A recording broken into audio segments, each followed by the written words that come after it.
to skip some beats that whole second half for sure. Have you been able to see some of the people before the game? Yeah, we had some guys here yesterday that came out to practice. Dakota Gettler, Julian Mirza, Anthony Gambona, Anthony Gambona, Taylor Burnett was there. I'm thinking off the top of my head, I'm getting old. Who else? Well, obviously Andy Otto and Casey Weeder have been down. And then today, Coach Amolka made it back for the game.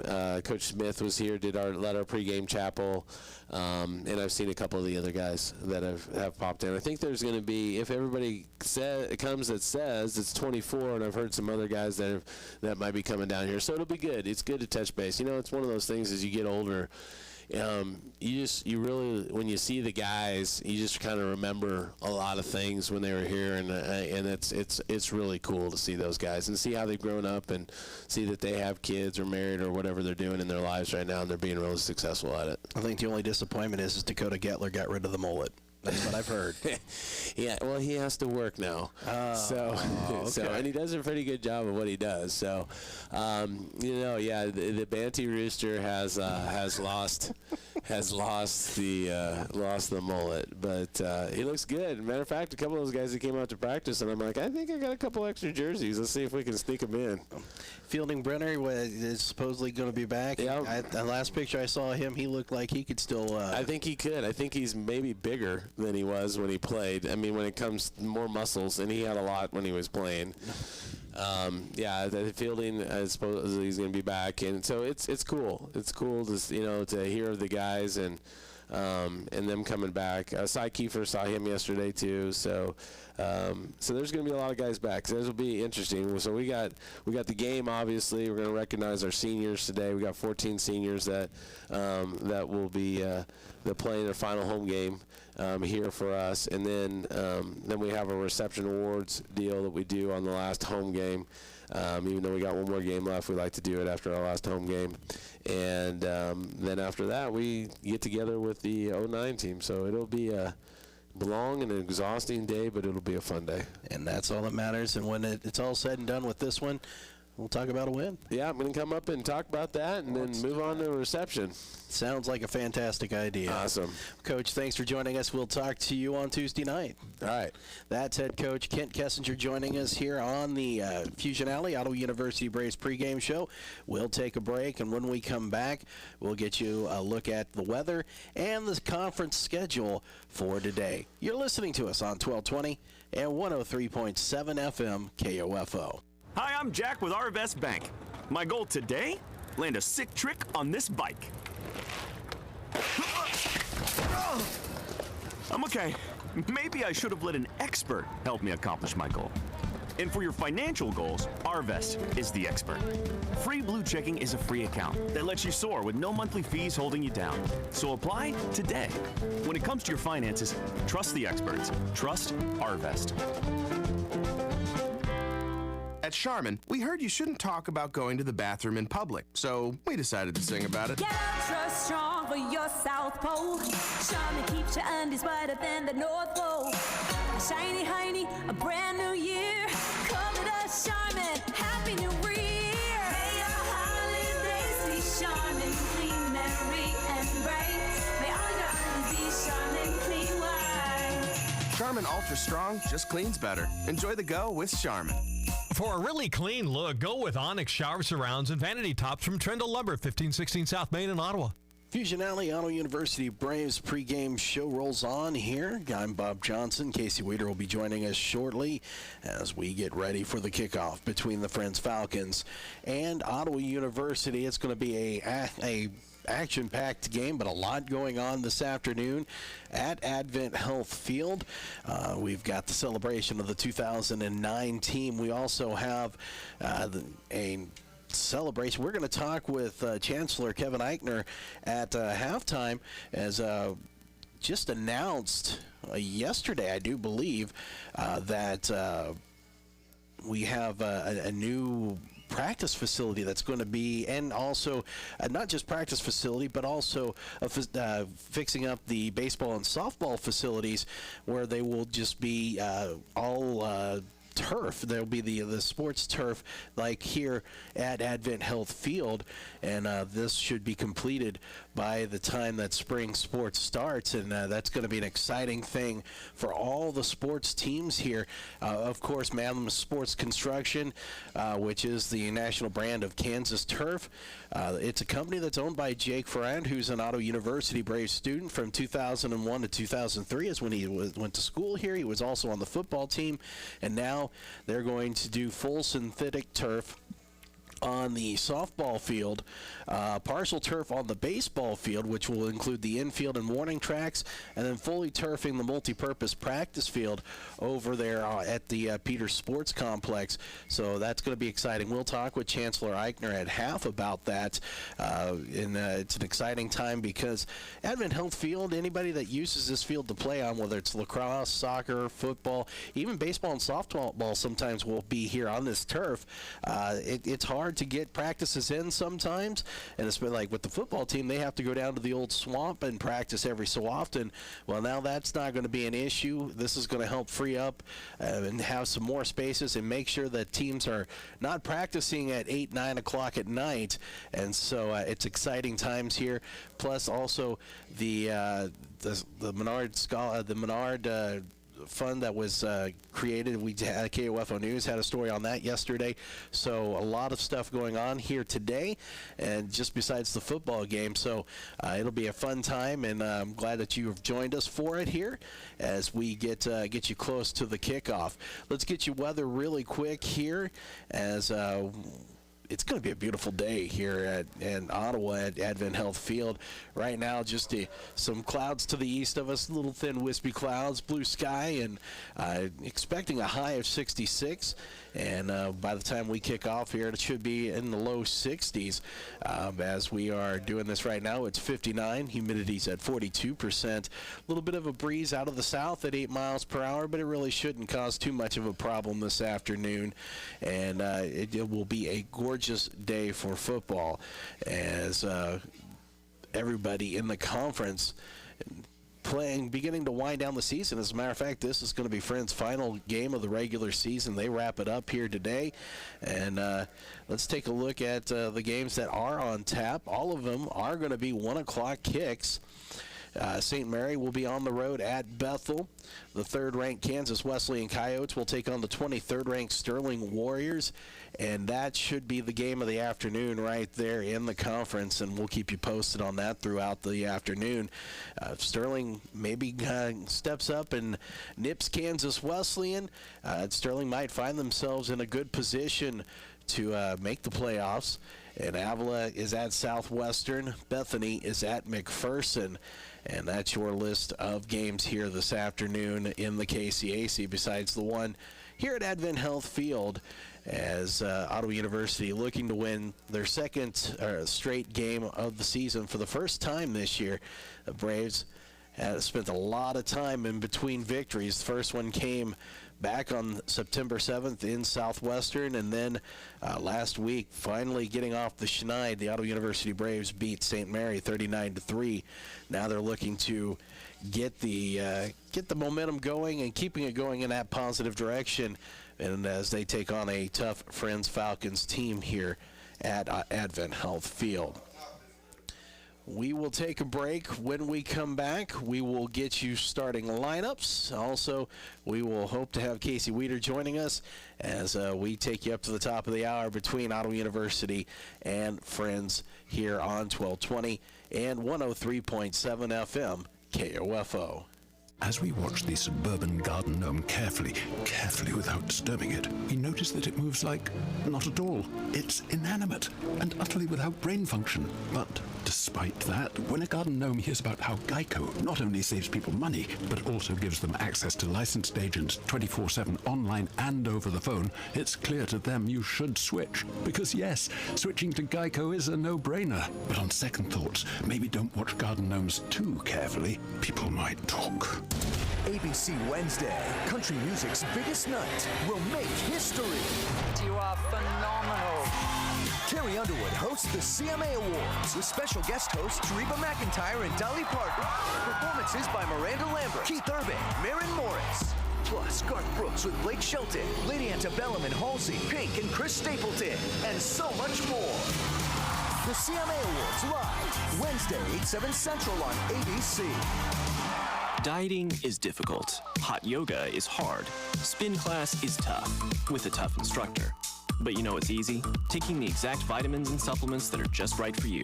So don't take someone else's vitamins. You don't need to, because there's GNC for you. Personalized daily packs filled with the industry's best vitamins and supplements delivered to your door each month. And it all starts with a simple quiz. Look, the journey may be hard, but this part, it's easy. Go to GNCforyou.com. Take the free quiz. No matter the brand, Adams & Brothers can prepare your home comfort system for the cold Kansas winter ahead. Call them today, 785-242-9273. Adams & Brothers, maintaining your comfort for over 30 years. Whether you're in the game or working around the house, injuries happen, but not all of them warrant a trip to the ER. For sprains, minor cuts, and less serious ailments, Advent Health Ottawa's Express Care Clinic can help. Open Monday through Friday, 8 a.m. to 6 p.m. Advent Health Ottawa, helping you feel whole. Visit adventhealthottawa.com. Hi, this is Courtney with Rock Creek of Ottawa. The Chit Chatters at Rock Creek want to help you get an early start this shopping season with their craft and bake sale at the Suites at Rock Creek today from 9 to 4. Right, Beth? Yes, say happy holidays with our hand-crocheted rugs, pillows, aprons, and much more. The Rock Creek Craft and Bake Sale today at the West Entrance from 9 to 4, 1100 West 15th, Rock Creek of Ottawa. You're the reason we're here. Napa Auto Parts is building the largest selection of parts and accessories in the area at 104 South Cedar in Ottawa. I came here to run cross country, and it ended up being way different than I thought it was going to be. It's unlike anything I've ever been a part of to be on the team. Everyone is so completely different. There are people you never thought you'd be friends with, nothing like your outside friends, but somehow you all click to be the same and have the same interests, but yet completely different. Everyone's always there for you. It's not just about running. Friendships and families, like they're your siblings when you're away from home. That's what it means to be a part of the Braves cross country and track team, to be a family. Be a Brave. Visit ottawa.edu. Back here at Advent Health Field, I'm Bob Johnson, Casey Weeder with me. It's the Fusion Alley, Ottawa University Braves pregame show. Fusion Alley, home of Ottawa University Braves bowling teams and your new destination for fun and entertainment. Enjoy state-of-the-art technology, a bright and exciting atmosphere, and bowling again in Ottawa. It's good, clean, fun. Fusion Alley at 2204 South Princeton Circle Drive and online at fusionalley.ottawa.com. Casey Weeder is with me. As I mentioned, he's the master of ceremonies. He's the Tower of Power. He is too sweet to be sour, and he's the man that is leading the 2009 Brigade here this afternoon. And Casey, welcome in. Glad to be here, Bob. It's been a exciting week, and it's just going to get better. Beautiful day here in November. Can't ask for anything better with sunny skies. We're working our way towards 60 degrees, and two teams that find themselves at the end of their off big emotional wins last week. Well, as you mentioned, teams coming into the final part of their season. This is the final game of the season for Friends. They're done after today, and you've got to wonder if maybe this is a game where if Ottawa could jump out early, maybe, Casey, that Friends might just decide to pack it in. Very similar to what we saw from St. Mary a week ago. Both these St. Mary and Friends struggled to score. Friends averaging only about 15 points per game, but they come out last week against Bethany and ended up with 398 yards of total offense. They win in overtime 34-31 in a game that they trailed for the majority of that game, so they had to come back and get some scores to get it to overtime first of all, and then win the game in OT.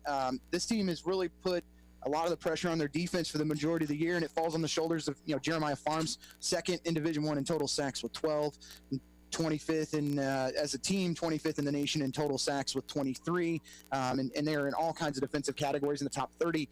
So they have really put a lot of pressure on their defense, and at times it's been a little too much. And as we saw last week, Ottawa jumped out early on St. Mary, and St. Mary wasn't able to really get back into the game, and Ottawa was able to get off the field on third down, which is something they struggled with all season. That'll be a key here today, Casey, because this Friends offense not scoring a whole lot, but when they do get things going, they can be potent. You've got the 1-2 punch of Marshall McShann and Quincy Brown as the running back, but then you also have Javonte Stewart, who transitioned from the secondary to the quarterback position, and he wants to run with the ball too. But then also you got Dan Dowdy, who will be back there at times for this offense. So I'm really going to have to pay attention. This is almost going to be, in a sense, like McPherson, with the exception of having that extra wrinkle of a second quarterback coming in and playing. Right, and Javonte Stewart, it brings something to the table that Friends hasn't had throughout this year as a mobile quarterback, and really kind of learning the position as he goes, moving from the secondary to quarterback, but really brought a spark. A week ago, we mentioned almost 400 yards of total offense for this team and 34 total points. So some positives for Friends as Stewart, just a sophomore at 6'1", 190. His position is up in the air. Maybe this is a chance for him to transition to quarterback for 2020 for this Friends team. But I really think it really takes the pressure off Stewart when they're able to run the football. And you mentioned Marshall McShann, 5'10", 208. Watching him on film, he runs more like a back at 225, 230, and Ottawa's going to get low pad level.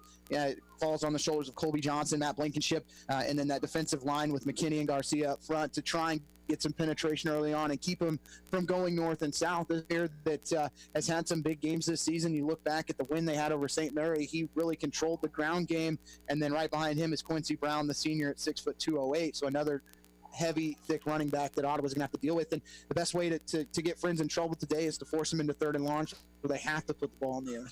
And that is going to be key, Casey, because this team, number one, is completing well below 50% of their passes, but also have thrown more interceptions than touchdowns coming into the ball game. And if you have to force Friends into a passing game, you might have a lot of luck on the defensive side of the ball, forcing some turnovers, which the Braves have been able to do here as of late. Oh, they have. And you look at last week, Ottawa able to pick up some fumbles. And then you even look back at what they did against Bethel, forcing 3 turnovers there. So the turnover margin has been in favor of Ottawa all season. It's a matter of taking those turnovers and turning them into points, which is what they did a week ago when they jumped out early 20-0. Braves getting ready to take the field here at Advent Health Field. The Falcons already here. The Falcons will be in their white pants, white jerseys with red numerals, silver helmets, red face masks. Braves will have their University of Iowa get up here this afternoon. It'll be the bright yellow pants, the black jerseys with yellow numbers, and the black helmets with the OU logo on the side. And we have somebody wearing a mask. Well, that's it's trying to figure out what that mask is. Is that a dog? I think that's the Purge, Bob. The Purge? Is this the Purge? Okay. I have no idea what's going on right now, Casey. It just went weird really quick. As for Ottawa University, it was Terry Hunter, the running back converted into a linebacker, comes out with a mask. Well, hey, if it works in pro wrestling, why not work here? So we will take a break here, and we will finish up the Advent Health pregame show. And when we come back, we will be ready for the kickoff. You're listening to Ottawa University Braves football on 1220 and 103.7 FM KOFO and KOFO.com. Sports, information, and entertainment in East Central Kansas. KOFO K279CS Ottawa, where keeping you informed comes first. Ottawa University invites you to ring in the holidays with 2 concert traditions. On Sunday, December 8th at 4 p.m., hear the annual Christmas Vespers inside the Frederickson Chapel on the OU campus. And on December 20th at 7:30 in the evening, enjoy the sounds of the OU Jazz Ensemble at Smoke Creations in North Ottawa. The holiday spirit is alive and well, as Ottawa University is proud to share the sounds of the season with Christmas Vespers on December 8th and the Jazz Ensemble on December 20th. For more information about all that Ottawa University has to offer its students and the community, visit online at ottawa.edu. It's late at night. You'd been visiting family and you're on your way home. You didn't see the deer in front of you until it was too late. Everyone is safe. Your vehicle did its job and protected you. Now you get to find out if your auto insurance does the same. It will, because you have State Farm Auto Insurance through local agent Keith King in Ottawa. I'm State Farm Insurance Agent Keith King. Let's work together to be sure your vehicle has the coverage you need. Call and schedule an appointment today at 242-9435. Stop by my office at 111 South Main in Ottawa, or visit online at keithking.net. Working on a car? Need a customized brake hose? Napa Auto Parts can help at 104 South Cedar in Ottawa.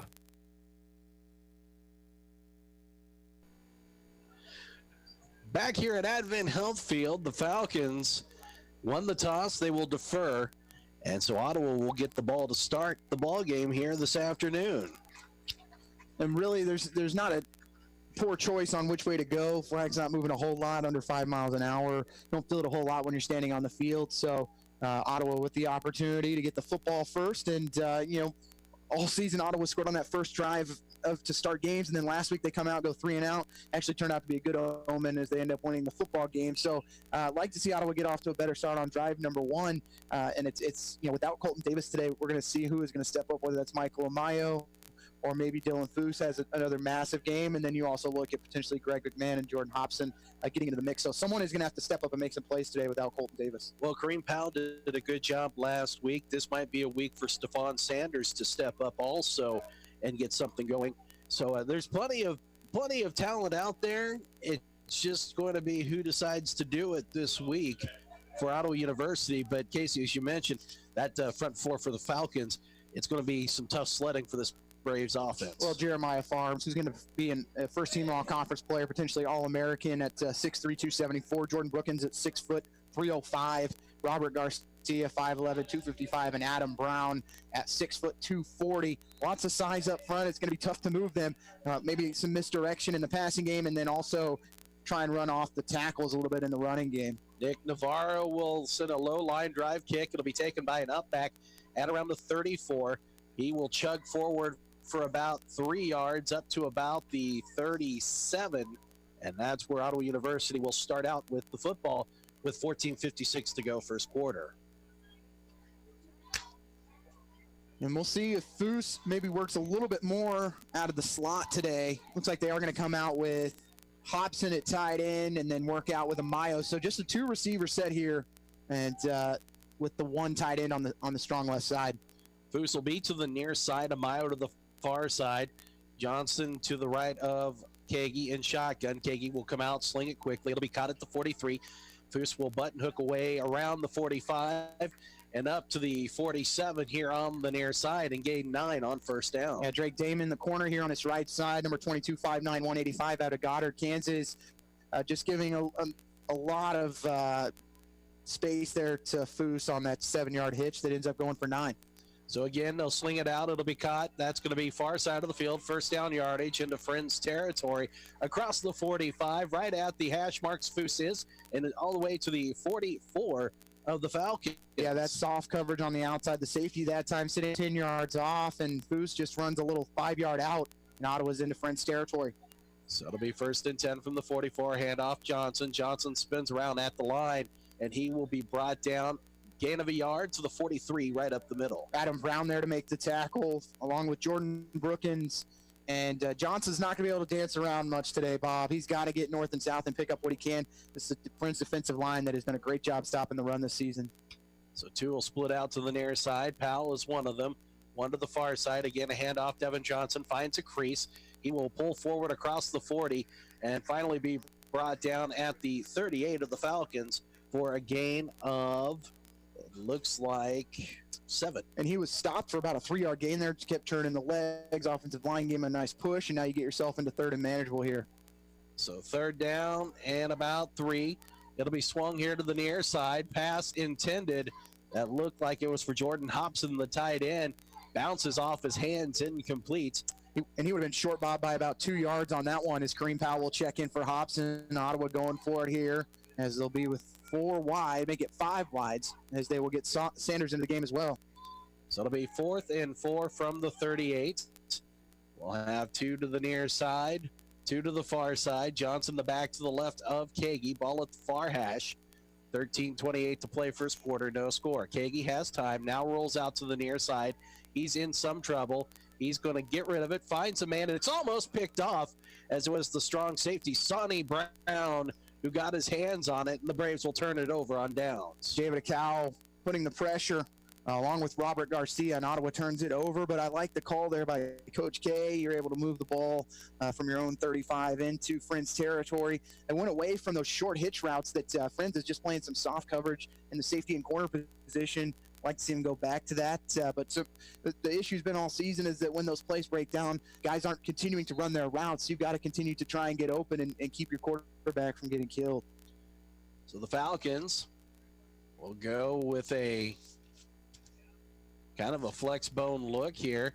That's going to be Dowdy. Handoff right up the middle. Big hole across the 50, the 45 of Ottawa. Now shoved out of bounds at the 42. Goes the running back for the Falcons, Marshall McShann. And that's a huge play on first down. If you don't get your hands on McShann earlier or try and chop him down in any type of hole, he's going to turn it into a 15-yard gain before you can blink. And that's exactly what happened there as he went right up the gut. Gain of 21 on first down. So McShann will be to the right of the quarterback, which will be Javonte Stewart. Tailback looks to be Brown. Two receivers near side, single to the far side. Now they'll swing it out. That may be a fumble. It's going to go out of bounds. We do have a flag. And they're going to call roughing the passer, and I that is a terrible call on it's going to go on Reddick, I believe, or on Christian Relford, and that is didn't hit him high, hit him right in the chest as he was delivering the ball, and it's going to be a roughing the passer. And it was definitely for a fumble, Bob. That's about 6 yards behind the line of scrimmage. And it's not even called roughing the passer. It's unnecessary roughness, but the quarterback is in the pocket. That is not a good call. But that's going to give a first down and the 15 yards. And we've, we're talking with Coach K this season. What do personal foul penalties usually end up with? When you're on the defensive side, it's scores for the other team, and that's been an Achilles heel for Ottawa throughout the season. So this will put the ball at about the 26 of Ottawa. But I like the pressure that was put on that time by Relford, who came on a delayed blitz, got in the face, and I don't know what else you can do there besides just give him a hug. That's pretty much, I think, what they wanted. Stewart as the quarterback, tailback. And Stewart will keep it himself. He's going to bounce it outside, has room, first down yardage across the 15 and inside the 10. He'll be close to the 10. They'll mark him at the 12, and that'll be a gain of 14. We talked in pregame how dangerous Javonte Stewart is when he gets into open space, and that time Ottawa just sold out for the dive on McShann and totally forgot about Stewart in the running game, and picks up another first down and working their way towards the Ottawa end zone as they're at the Braves 12. This defense not looking real sharp right now. Played really well last week. Falcons split out. 3 to the near side. Michael Caldwell, one of those. Now man in motion near to the far side. They'll fake the jet sweep. They're going to hand it off to Quincy Brown, who will take right in the middle. And he'll be brought down at the 10 for a gain of 2. Jacob Garcia and Schumann able to get some penetration. And Garcia did a good job of getting low. Actually took out 2 offensive linemen, and that's what slowed down the ability of Quincy Brown to pick up major yardage, because if he gets past that first level, there's no one in that second level for Ottawa right now, as the tackles are working quickly to the likes of Colby Johnson, the KCAC Defensive Player of the Week. Cameron Walker near side, single receiver to the far side, a handoff to Brown. This time the Braves will bring him down, and bring him down quickly. Aaron Schumann breaks through. That'll be a loss back to about the 12. And Aaron Schumann's had enough, Bob, as he just throws off the block of the right guard, Gage Jones, able to keep contained and then makes the tackle. Can't draw it up any better than that if you're defensive coordinator Thomas Pearson. 3rd and 11 here for the Falcons. Ball on the Braves 13. Ball between the hashes. That was a loss of 3. This offensive line for the Falcons a little undersized. As again, they'll split out. Walker to the near side, 2 receivers far side. Stewart will throw it, and he'll get rid of it quickly. He faced some pressure. Brown was in the area here to the near side. That's going to bring up 4th down. Ottawa doing a good job here, bending but not breaking. Going to bring out the kicker Navarro, the KCAC Player of the Week for his game-winning field goal against Bethany a week ago. We've seen Ottawa get some kicks blocked this year. Nice to see them try and go after one. Nick Navarro will come on. This will be a 29-yard attempt straight down the middle. 10:49 to go. First quarter, no score. The kick is up, and that is going to be good. And it's 3-0 Falcons with 10:44 to go. We'll take a 30-second break. You're listening to Ottawa University Braves football on 1220, 103.7 FM, KOFO. I'm Dr. Bob Arnott, and I treat pain with Salon Paws. Before you take anything for back or joint pain, I recommend applying topical pain relievers first, like Salonpas Lidocaine Patch. Salonpas Lidocaine contains the maximum strength lidocaine available without a prescription. It blocks pain receptors, providing effective, long-lasting, and non-addictive relief. Also available in roll-on or cream. Look for the silver Salonpas box in the pain relief aisle. Salonpas, it's good medicine. Sponsored by Hisamitsu. Back at Advent Health Field, a 29-yard goal by Nick Navarro makes it 3-0 Friends. 10:44 to play first quarter. The Braves will have their second opportunity here on offense. Braves were finally to get some things going on defense, but the Falcons made them pay early on. Oh, they did, and started with the running ability of Marshall McShann, big, strong running back that had a lot of running lanes on that first drive. But Ottawa, once it got inside the red zone, did a good job of tightening up and forcing the field goal. So again, another squib kick. It'll be picked up right across the 20, the 25, and up to about the 29-yard line. And that's the freshman from Horton, Gunnar Madiri, 5'9", 166 out of Horton, back there return kicks today. We've seen Devin Johnston back there this year and Kobe Womack, giving the freshman an opportunity here late in the season to make a play. So the Braves will start at their own 29. They started at their own 38 last drive, but turned it over on downs at the Falcon 36. They're going to split out Powell and Foose to the far side, Amayo to the near side. Shotgun Kagi, Johnson to the left of him. Now in motion is McMahon from near to the far side. Johnson will take it, goes it around the tackle and guard on the far side. He'll move across the 30, and he might pick up 2 to the 32 for a gain of 3. Yeah, the defensive line just really stretching out that play, and when you're running to the side, you've got to make a cut early, and Johnson picks up what he can. Like to see Ottawa try and work off some play action here. Friends really diving early on. Linebackers kind of getting lost in space. Try and get Foose open again across the middle. So it'll be second down 7 from the 32. They'll fake the handoff. Kagi has a man. It's Foose wide open. He's caught it at the 35 in stride. 15, 10, 5. Touchdown, Braves. We just talked about it, Bob. Working off the play action to Johnson, froze the outside backer. They ran a hitch on the outside and then ran a wheel route with Foose right down the sideline. Safety got lost as he followed the first route, and Foose walks into the end zone, and the Braves take the lead. 68-yard touchdown pass, Kagi to Foose. And on for the extra point, it'll be Corbin Bowles as the Braves now in front 6-3.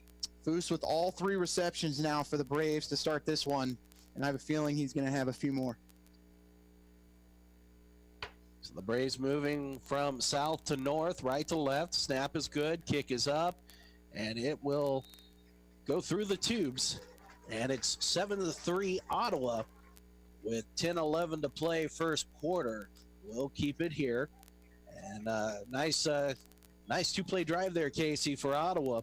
Yeah, I think they're going to be able to live with throwing the football today. You're going to use the run to set up the pass, but that's where the bread and butter is going to be. This is a Friends team that gave up a lot of yards through the air last week to Bethany, and just kind of talking to coaches before the game, they felt like there could be some opportunities, especially with Foose getting some matchups with some outside backers and those safeties where he has the speed to run right by him, and off to a great start of the Braves. And that you like the response. You have a great drive on your first drive of the afternoon. It ends in a turnover on downs at around your own 35. You feel like you might have left some points out there, and Coach K just goes for it to start the second drive because he sees those holes. So I like the attacking ability and the play calling there by Coach Kessinger. Well, and what a pass by Kagi to hit Foose in stride.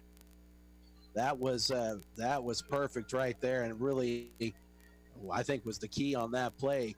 If had to slow down or had to turn around for it, I'm not sure he would go to the end zone, as Bowles will kick it away, and it will go into the end zone for a touchback. It looked like it might have caught the returner, Ferris James, maybe a little off guard. Well, and he didn't run up on it. He was played off of bounce, and it was a line drive and just didn't get that final bounce that he wanted. The up-back really should have made the catch there. It would have been around the 27, 28-yard line, just fall on it. But they're still going to get good field position here as he lets it go into the end zone. So it'll be 1st and 10 from the Falcon 25. This will be the Falcons' second drive of the afternoon. They'll split out to the near side. Waylon Chance and Tazlin Derrico Single receiver to the far side.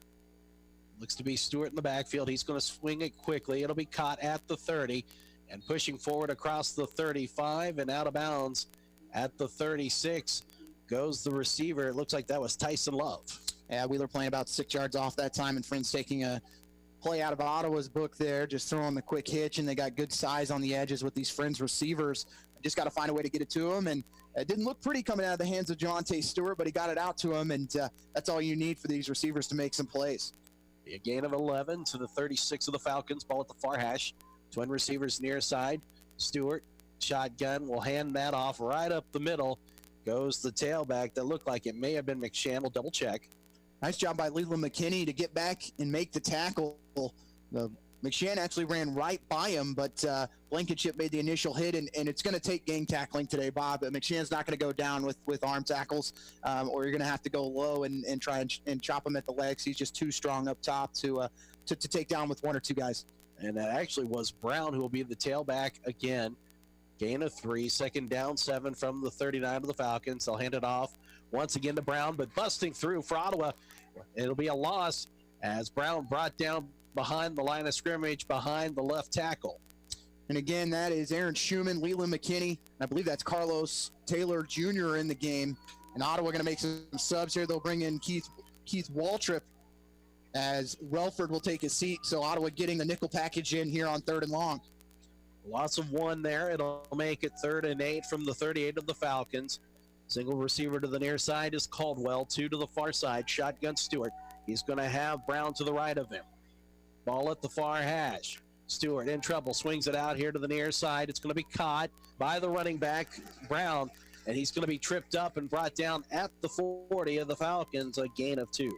And making tackles in space, thing we have grown accustomed to with Colby Johnson, your KCAC player of the week with his 12 tackles, 8 solo, 4 assisted, 2.5 sacks, 4 tackles for loss, and doesn't seem to be slowing down now, Bob, as we get towards the end of the season. But that is a tough tackle to make in space on a big tailback.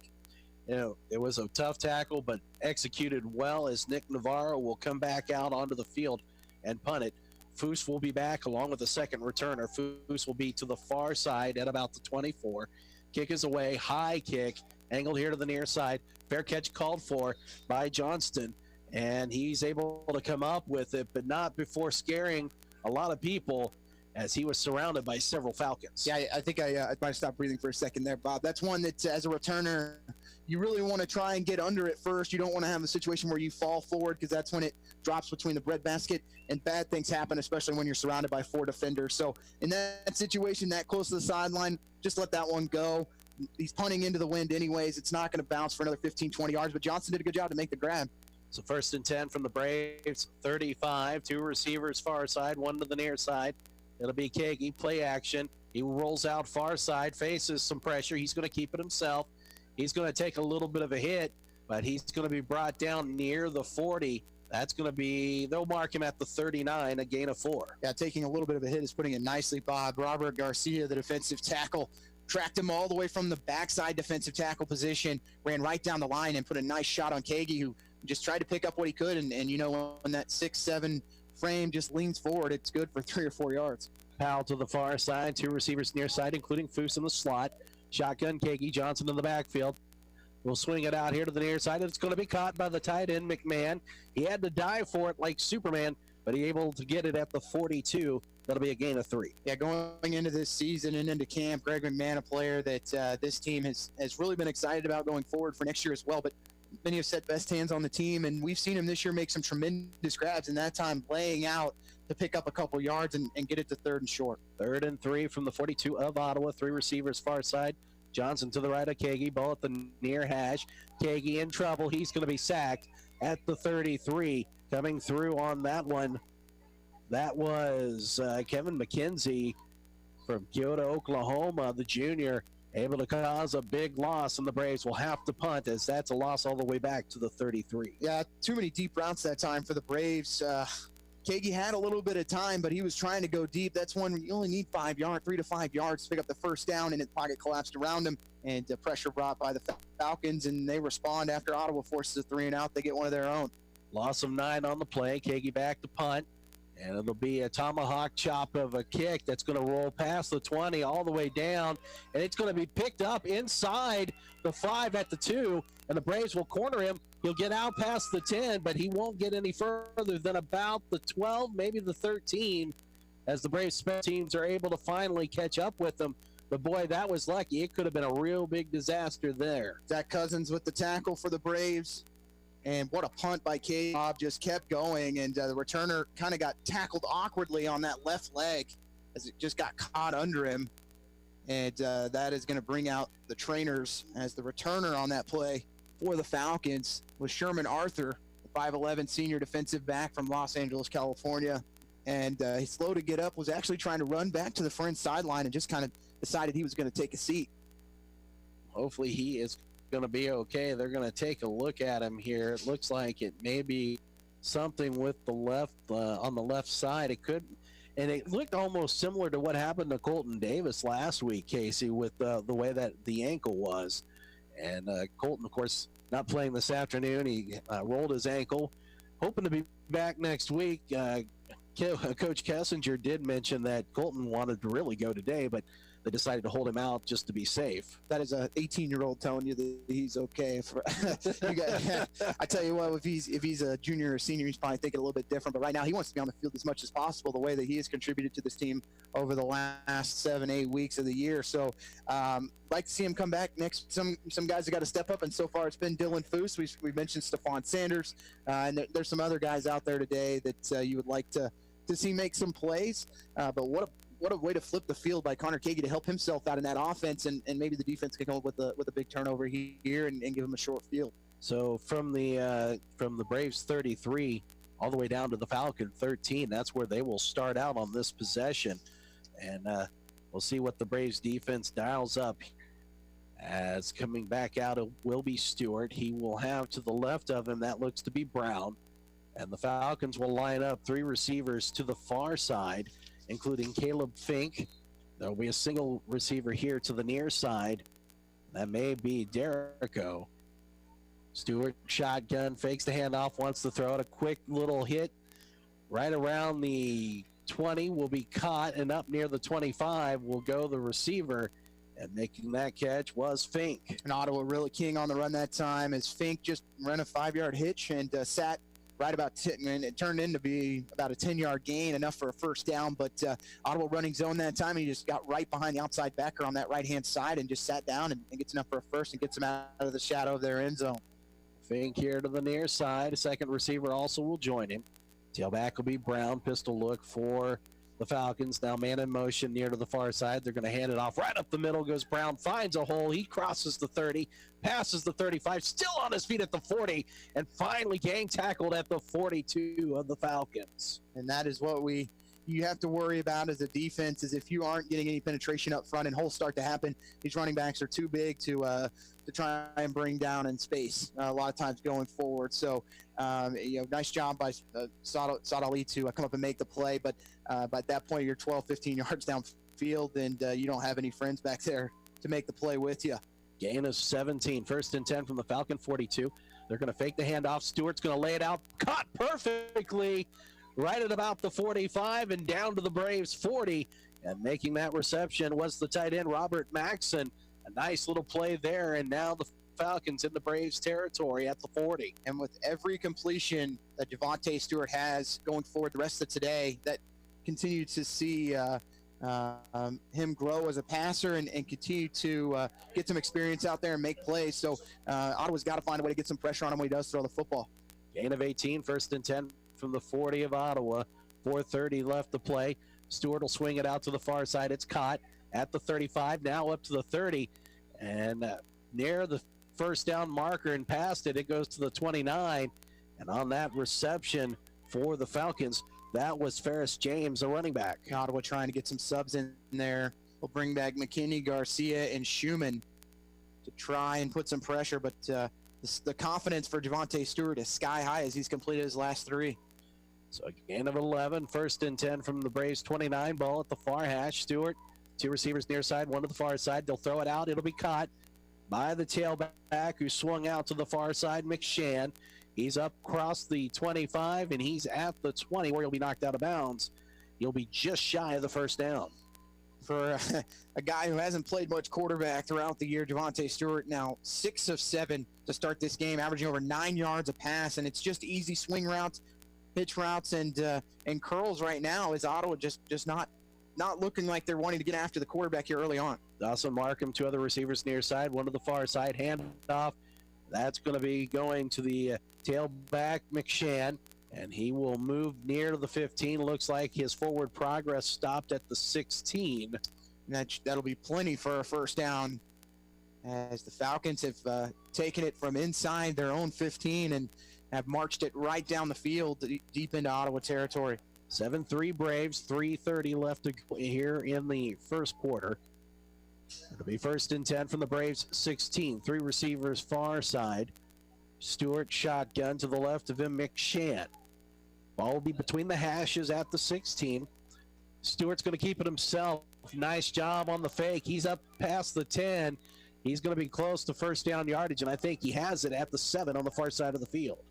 Officials actually mark him at, haven't signaled for a first down. It's going to be 2nd and very short. I thought he got to the 7, Bob. They have him marked at the 8.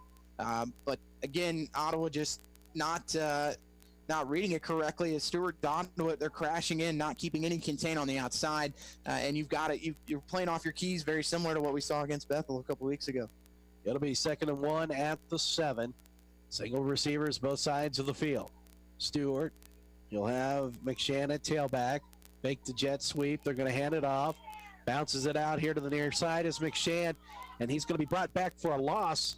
They'll give him his forward progress at the 9, but it'll be a loss of a yard. McKinney, Johnson, and Jalen Scarr on the tackle that time, as Jalen King came flying in from the secondary, went right by McShann, but it forced him to bounce it outside, and that's what got him in trouble. I think Friends thought they got the first down, Bob, because surprising to see McShann bounce it outside when you just needed not even half a yard. Just put your head down and fall forward. So that'll make it 3rd and 3 from the 9.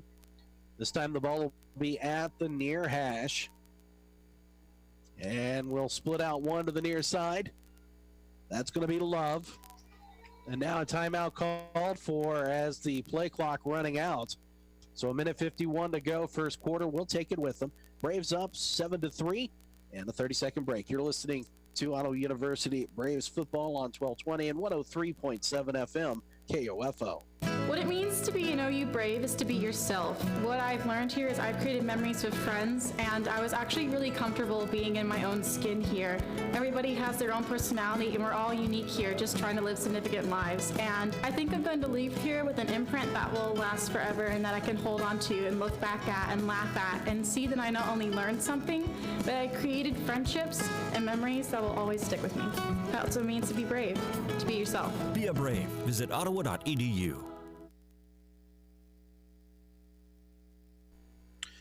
This drive for the Falcons started at their own 13 with 5:55 to go. Falcons have taken off 4 minutes and 2 seconds off the game clock. $1:51 to go here first quarter. Ottawa in front 7-3, but a big third down coming up here for the Falcons to try to pick up a first down and then punch it into the end zone to retake the lead, Case. I would just go back to the read option with Stewart and whether it's McShann or Brown back there, because Ottawa has not shown they've been able to remember to take done fine stopping the dive back. It's a matter of continuing to key on the quarterback and know who you have in that situation. McShann, the tailback, going to be Stewart. Pistol look here, single receiver to the near side will be Love. Now movement by the offensive line here. It'll be the right guard. That may have been Gage Jones who moved. I don't think he knew that the rest of the line was already set, as he just kind of popped up thinking they were either getting a new play or they're going to call offsides on Ottawa. Wow. Oof. Did not see that one, but that 5 yards will give them a first down and put the ball at the 4.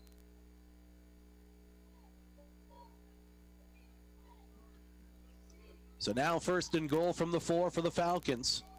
Single receiver near side. He'll be in motion. They're going to hand it off. McShann And a great job by this Braves defense to throw off their blocks, and there'll be a loss of 2 back to the 6. Aaron Schumann doing it all on that play. Isaiah Veal also there for the Braves, but getting off his block and nowhere for McShann to go, and he's going to come out of this game. Or excuse me, that is, McShann will check out, and Brown will come in. Took a little bit of a shot to that right shoulder, and you can see him kind of hanging it down on that far sideline. 10th play of this drive for the Falcons coming up. And the Braves will make some substitutions here. They've got to go quickly as they have 12 men on the field. So minute 12 left to go first quarter. And they'll hand it off. This time it's going to be Brown who's going to be stood up. He'll spin around and move back up to the 4. Did well, Bob, to get to the 4-yard line that time as he was hit right at the line of scrimmage and managed to get off one tackle and fall forward and makes it a manageable play here. Don't be surprised to see Stewart on a rollout to this far side to make him either give him a run-pass option as he has good speed. So it'll be 3rd and goal from the 4 of Ottawa. Ball at the near hash. 36 seconds to go in the quarter. 7-3 Ottawa. Single receiver both sides of the field. Stewart wants to throw, pump fakes, has a man, wants back into the end zone. It'll be caught. We'll have a flag that maybe we'll see who it's on, but that's Tyson Love with the touchdown. Back corner of the end zone. Beautiful ball, though, by Stewart. Even if this goes the other way, that was a heck of a throw over the back shoulder, right on the money. The officials are going to talk about it. Wheeler was pleading his case for offensive pass interference, as any corner should. Well, the way that Love was pointing at himself, it makes it seem like that maybe he knows he is going to get called for it, but we will see. They might even just pick it up here. Looked like a good route, good throw. I didn't see anything excessive. And it is. So offensive PI there.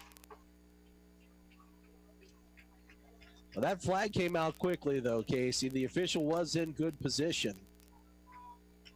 Ottawa getting a huge break there.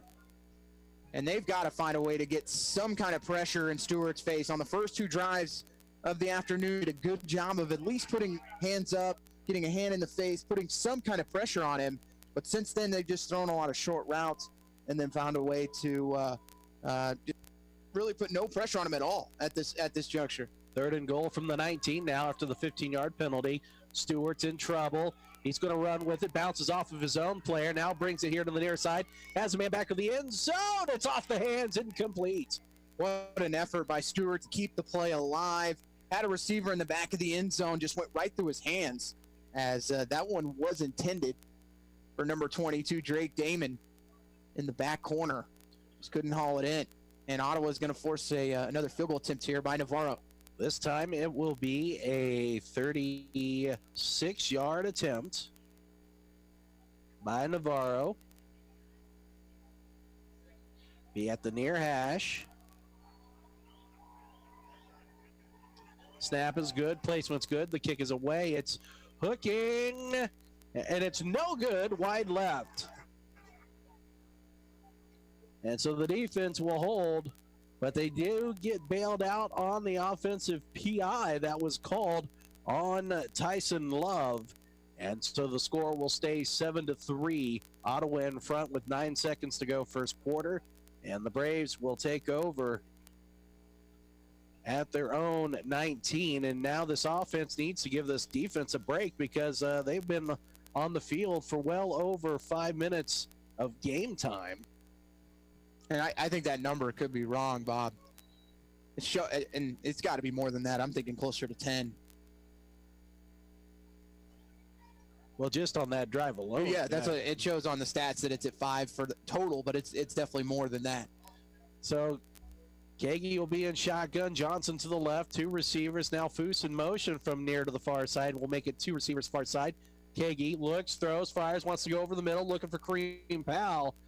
And he overthrew him, incomplete. Powell was slanting in from near side to the middle part of the field. And that will make it 2nd and 10 from the 19. That's one that Kagi just kind of put up for grabs. Luckily, the corner was a little late, wasn't able to go make the play. Powell's got to turn into a defensive back in that situation and just prevent the corner from even getting close to the ball. So now 2nd and 10 from the 19. Ball at the near hash. 2 receivers far side, 1 on the near side. Hand off to Johnson. Johnson finds a little bit of a gap. Gets across the 20, the 25, and up to the 27. And that will end the first period of play after a gain of 8. 7-3. Ottawa in front. We'll take a 60-second break as we're at the end of the first quarter. You're listening to Ottawa University Braves football on 1220 and 103.7 FM KOFO and KOFO.com. You're in charge of hiring, and Indeed has solutions, like online skills tests, which let a candidate show that they're the right hire. And we give you this toy monkey, which will bang its cymbals when the right resume appears. Okay, there is no monkey. I said there is no monkey! But skills tests, that's a for sure. See why independent research by Silk Road shows Indeed delivers 3 times more hires than any other job site. Visit Indeed.com/promo today and get a free sponsored job upgrade on your first posting. Terms, conditions, and exclusions apply. Ottawa University invites you to ring in the holidays with 2 concert traditions. On Sunday, December 8th at 4 p.m., hear the annual Christmas Vespers inside the Frederickson Chapel on the OU campus. And on December 20th at 7:30 in the evening, enjoy the sounds of the OU Jazz Ensemble at Smoke Creations in North Ottawa. The holiday spirit is alive and well as Ottawa University is proud to share the sounds of the season with Christmas Vespers on December 8th and the Jazz Ensemble on December 20th. For more information about all that Ottawa University has to offer its students and the community, visit online at ottawa.edu. Back at Advent Health Field, we'll start the second quarter. It'll be Braves ball, 3rd and 2 as we return to play here. Braves will move now from left to right. Need to fix the chains on the far side. They're showing it at 1st and 5. But they'll hand it off. That's going to be Devin Johnston. He's going to push forward, and he will be close to a first down. We'll see. Of course, I'm guessing now since the chains are not in the right position. And so it's going to be, they're going to mark it. I am absolutely confused. The chains are nowhere near where they should be.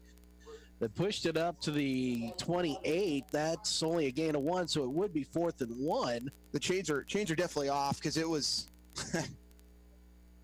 because it should have been from the 19 but nevertheless, it doesn't matter. The Braves are going to punt. It's Kagi on to kick it away. It's going to be a nice kick that gets hung up in the air, bounces at the 30, picked up by the Falcons returner. He's got some speed across the 40, the 45, and out of bounds goes Drake Damon. And boy, he put on the Jets there, Casey, and the special teams are going to allow the Falcon offense to start with some good field position. Well, and you have a defense that's been on the field for a long time, over 10 minutes already, right before giving up a big play here. So someone on this defensive line has got to come up and stop them here on 1st and 2nd down and put Friends into a passing situation. But you look at Stewart now, 6 of 8, 63 yards, averaging almost 8 yards a pass, and not showing any resemblance of struggling so far.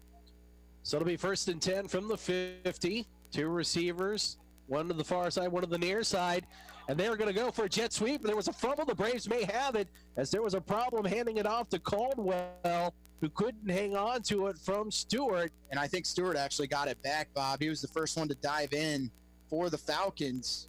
Couple defensive linemen for the Braves there, but yeah, the Friends is going to keep possession. Big play as on the jet sweep, just couldn't hang on to it. And that, I believe that's just an incomplete pass, or no, they're going to say it was a handoff. So I didn't see any type of movement forward. Usually in those cases, it's a jet sweep, and if it's dropped, it's just considered a forward pass and an incompletion. Instead, it becomes a fumble and a big loss for the Falcons on 1st down. So a loss back to the 44, a loss of 6. It'll be 2nd and 16. Stewart shotgun. He's going to face some pressure and get sacked at the 40. A big play there by this Braves defense. And that's going to be Terry Hunter, Bob, making that tackle. The converted running back to linebacker, and Carlos Taylor now down for Ottawa. And obviously frustrated. Taylor has struggled with some injuries all year long. But now that's a big loss back to the 40, Casey. They've lost 10 on these 2 plays of the drive, so it'll be 3rd and 20. And Ottawa has to know the sticks here. How many times this year we've seen teams in 3rd and 15 plus convert? Ottawa just needs to know the sticks, keep everything in front of them, and make the tackle. It'll be Cameron Walker to the near side, along with the second receiver. One receiver to the far side. Stewart shotgun. A back to the left of him. Stewart looks, throws. Wally pops one up into the air to the far side. It'll be incomplete. He was looking on the far side for the tight end Maxson, and it'll bring up 4th down. Jacob Garcia asking for a holding penalty. You know, when your jersey's wrapped around your neck there, usually you're able to get one. But trying to put pressure on with just rushing 3 were the Braves, and nice coverage down the outside by the secondary and keeping everything in front of them, as I mentioned, and getting off the field here. A nice response from this defense after they've been on the field for so long, able to get the offense back on here as Devin Johnson and Dylan Foose back to return this.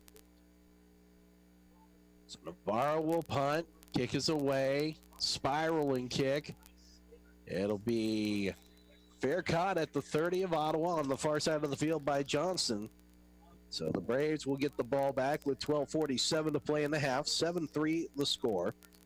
Coming up on the Advent Health halftime show, or excuse me, the Fusion Alley Ottawa University Braves halftime show. Casey will be down. He will be part of the recognition group for the 2009 team. We'll talk with Chancellor Kevin Eichner about the new turf practice fields over at the Peters Complex. We'll get you caught up on scores and stats as the Braves will have it 1st and 10 from their own 30.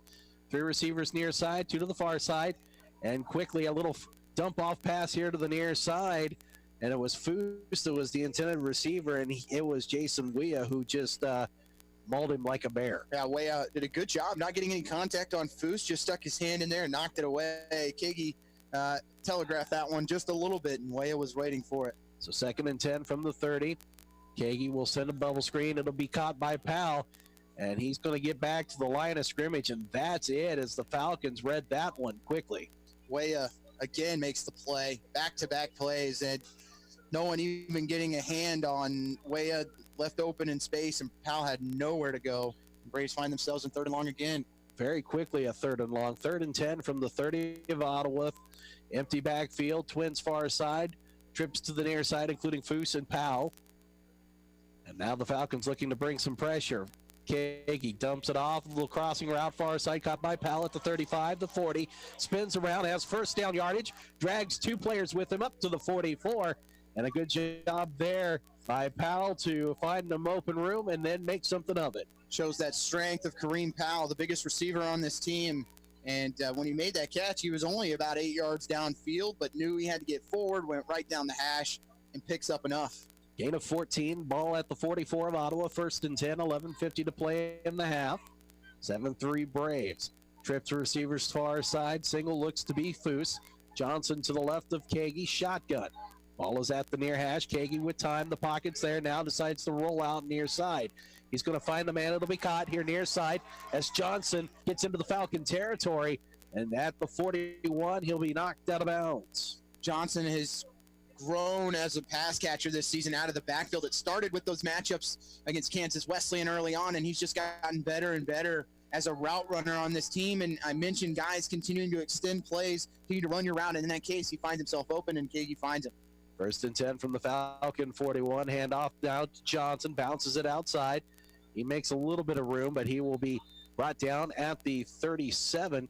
It'll be a gain of 4 on 1st down. Christian Ryan in on the tackle that time for the Falcons. The 5'10 junior out of Grapevine, Texas, was there to usher Johnson out of bounds, but Braves will take 4 yards on 1st down all day.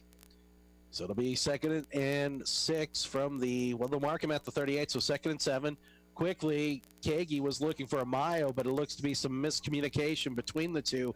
Amayo was nowhere ready for that one, as the pass was thrown towards the Braves bench here on the near side. Mayo running the wrong route or just not prepared for the football to get up on him that quickly. Usually this year he's been on the same page with Kagi. Not sure if he just got the wrong signal on that play, but Mayo was open as he was thrown open really by Kagi. Beautiful day at Advent Health Field. Wispy clouds overhead. 11:02 to go, 2nd quarter. 3rd and 7 from the 38 of Ottawa. Ball at the near hash. Twin receiver set to the near side. Twins to the far side. Johnson to the right of Kagi. Kagi in the backfield, looks, throws, fires, has a man, wants Foose. It'll be incomplete. A great job by the Friends defender to knock that one down. A great play there, and he looks to be shaken up.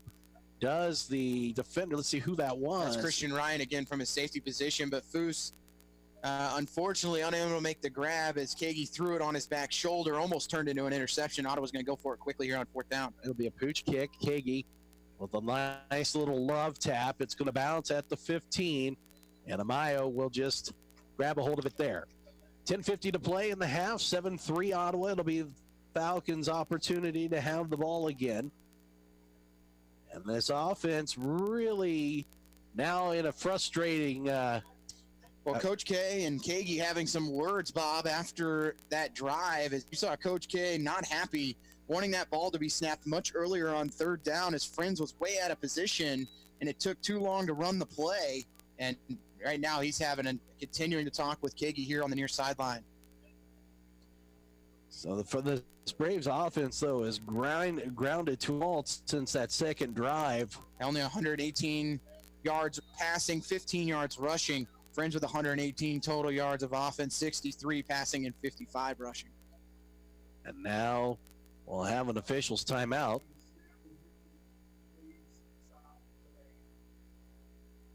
So the band was playing before as the snap was getting close to being done.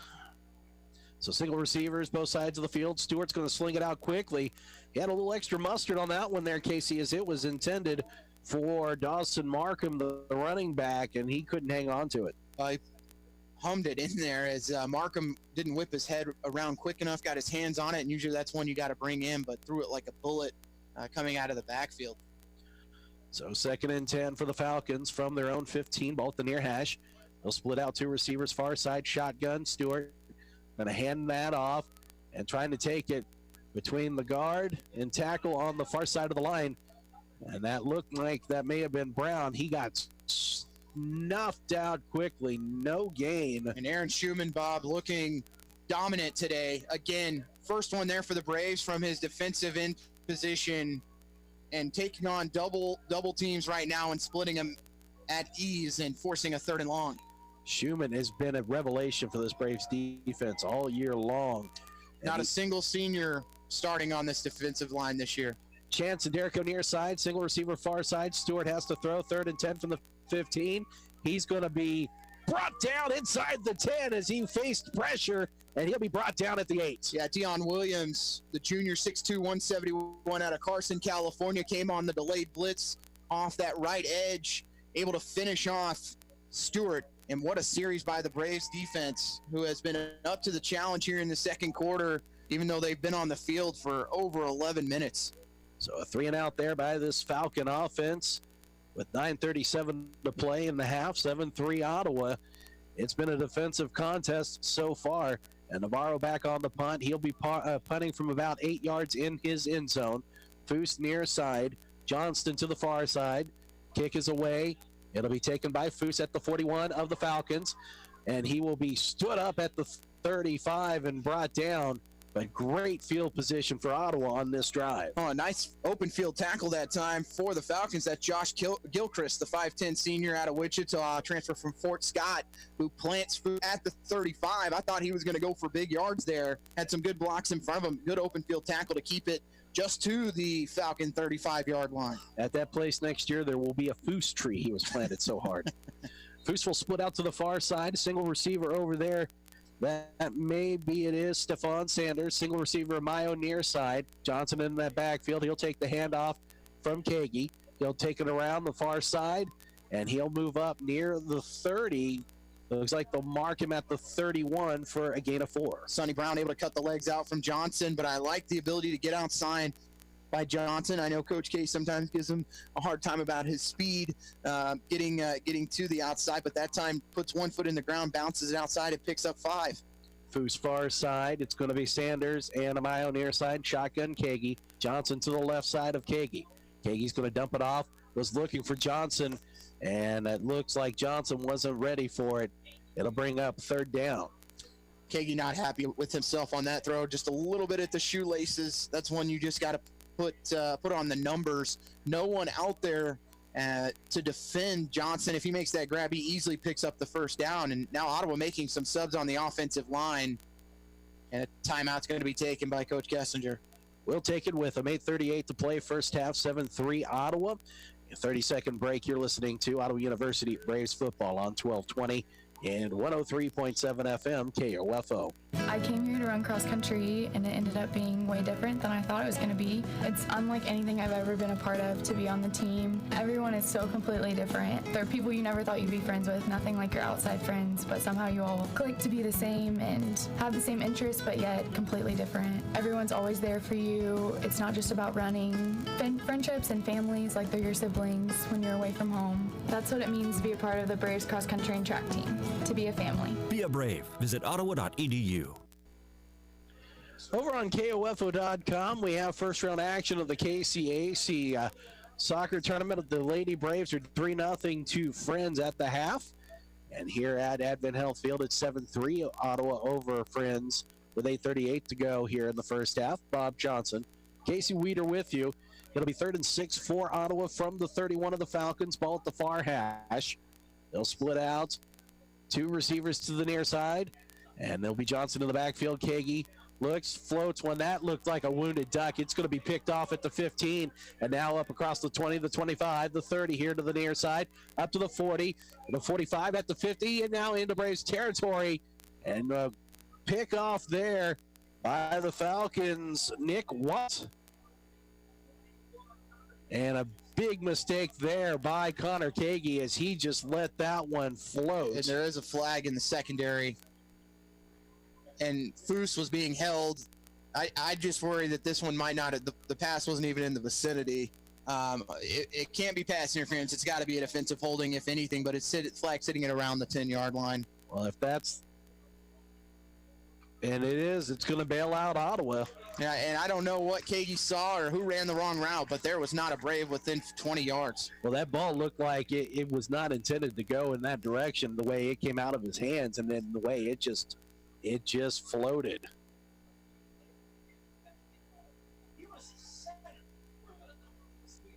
And now we wait for the mark off here, but that'll be an automatic first down for Ottawa. And now another flag. And maybe some jawing by the Falcons here for unsportsmanlike. That may be on Sonny Brown. Well, head coach Dion Minley on the far side just still looking for an explanation from the officials. And I think you're right. It is going to be some additional yardage for the Braves. And actually, that may be on Christian Ryan, who's the one who's now having to be pulled further back. And he's still jawing over there, but he's got to be careful.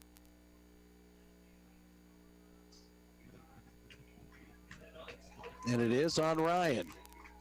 Friends trying to give Ottawa another opportunity. For an offense that has struggled so far today, they will take an additional 15. So would have been at the 26, but now that unsportsmanlike puts the ball at the 10, so it'll be 1st and goal.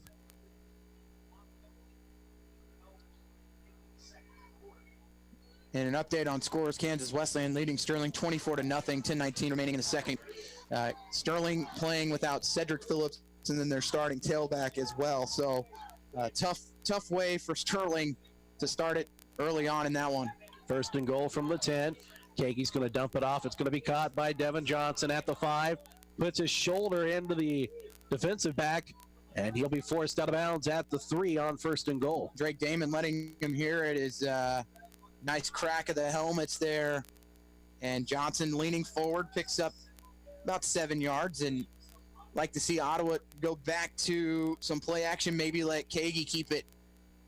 Foose to the far side, now in motion to the near side with 2 other receivers. Kagi's going to roll out here to the near side. He's going to find Foose wide open. Touchdown, Braves! Foose coming, and another flag here for unsportsmanlike coming on the Falcons after the play. But they bring Foose in motion, and he just runs out into the flat and works that route to the far pylon. An easy throw and catch for Dylan Foose and Connor Kagi. So we'll see what the... Well, and if that's on Christian Ryan, Bob, that would be his second. And he would be done. And is that what they're pointing out over now to the Friends bench?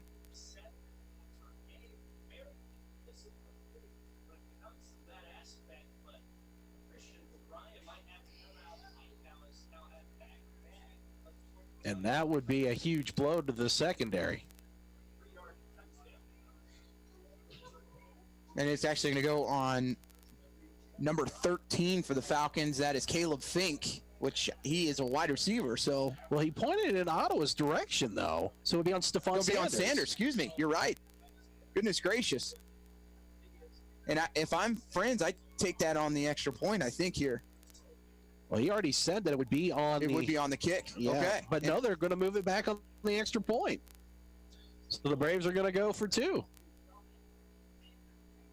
So Sanders probably said the last word, and he's the one that gets caught. Everyone knows second man in is always the one who's going to get the flag or the penalty and end up going to the sin bin. So it'll have 2 receivers both sides of the field. Johnson to the right of Kagi. It'll be a 2-point conversion from the 18. Snap. Kagi with time looks, throws, wobbler over the middle. It'll be incomplete. And Ryan puts both hands on the back of Kareem Powell. And no flag that time, but Kagi sails it over his head, makes it a little uncatchable. So that'll make it 13-3 Ottawa after the 2-point fails.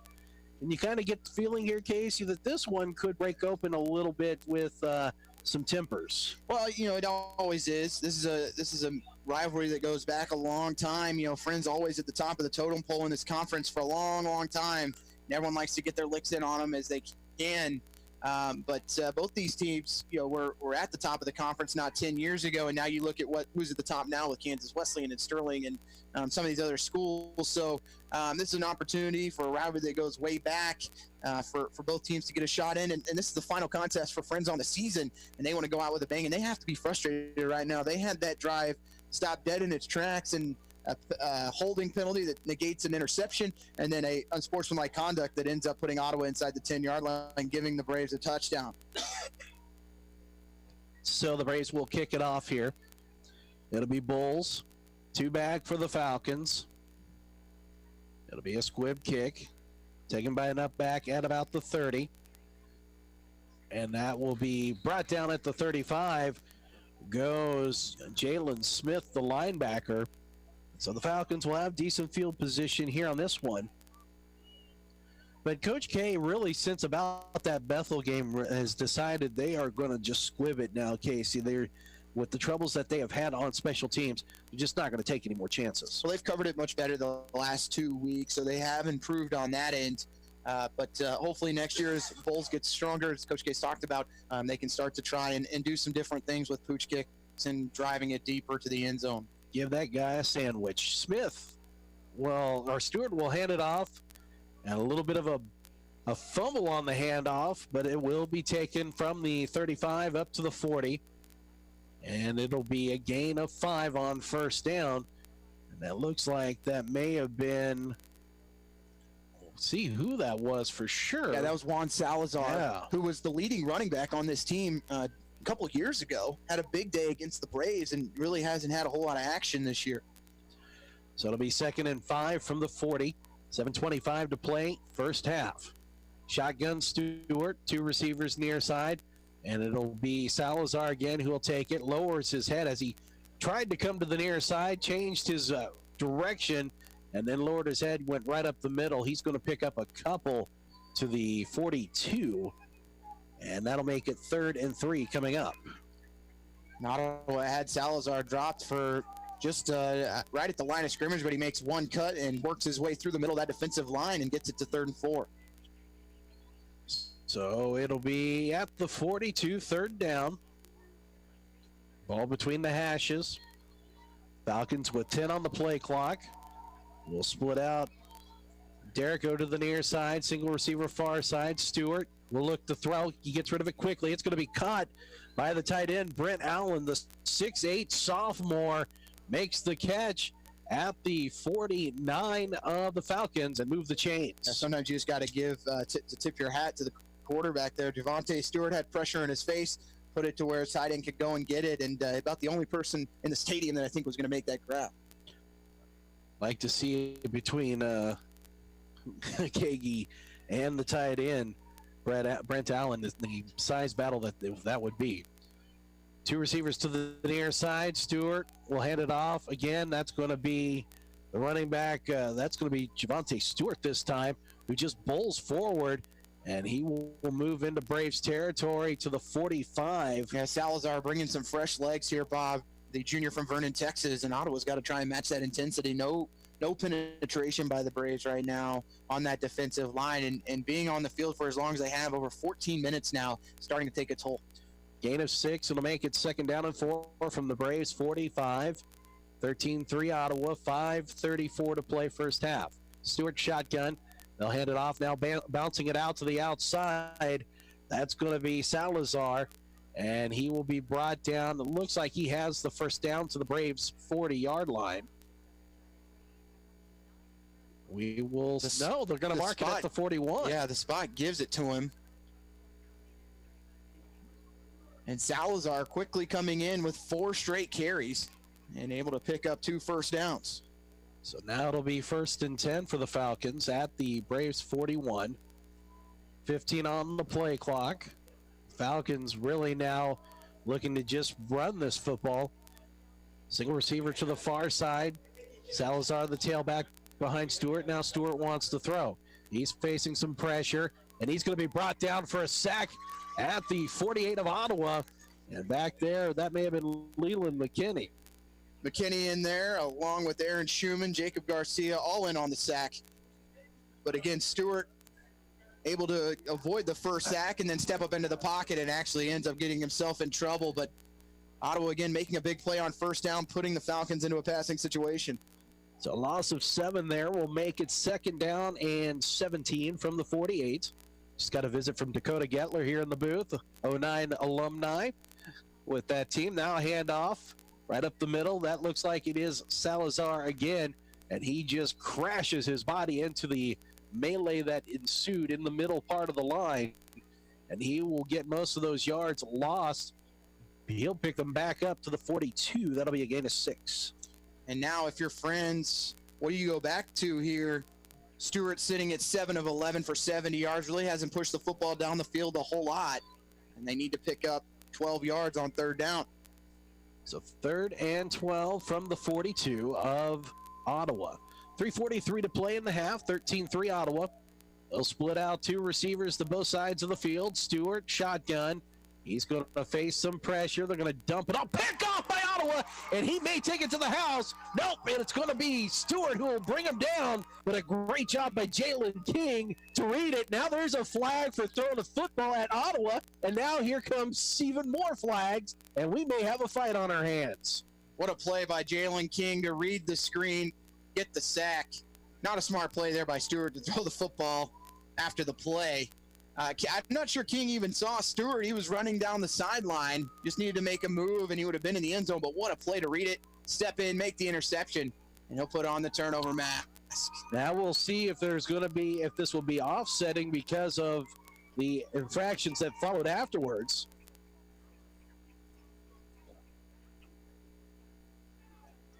As the zebra convention at the 30 of the Falcons. The Falcons just seem to be okay to just kind of rile some things up here, Casey. They're definitely getting in some last licks there, but I think that's more frustration from Stewart. We'll wait to see if I don't see a second penalty being called here on Ottawa. So that will be on the quarterback, Stewart, and there will not be a second flag. That'll be the first on him. So the Falcons, with 2 players with unsportsmanlike, you've got the quarterback Javonte Stewart now, and then you also add Christian Ryan. So they're going to have to be careful. Well, and that Stewart goes into the book that time. Ryan didn't go in for either, so I'm not real sure. The unsportsmanlikes are supposed to go in. But, yeah, they definitely mentioned it that time was Stewart. I wonder if it was because he threw the football and it was not just him mouthing off like what Ryan got called for. No, that when you throw the football at somebody in front of an official, yeah, you're going to get flagged.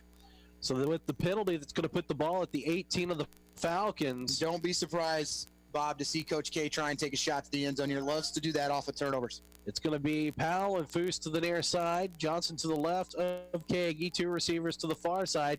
Kagi looks, wants over the middle, and he wanted Powell. Hands all over the back of Powell by Christian Ryan. You would have thought that was the third date there with the hand contact. Well, Kagi had to get rid of it quickly. In his face was Kevin McKenzie, along with Jordan Brookins. Again, Kagi did all he could to take as much time to get Powell open, but good coverage in the secondary. The Friends secondary's had a pretty good game outside of the deep pass to Foose.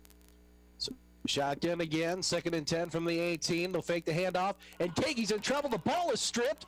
Ball is loose. We'll see if Ottawa comes back up with it, and I think they do. Yeah, Kagi, I think, actually is the one who came up with the football, but never saw the blitz from the backside. So that'll be a loss back to the 26. That's going to be a loss of 8. And Casey, the Braves have had plenty of opportunities inside the Falcons end so far today, but this Falcon defense has done a great job of keeping Ottawa out of the end zone except for the 2 times. Yep, and now you've kind of played yourself out of field goal range. This has to feel like 4-down territory for Coach K in this offense.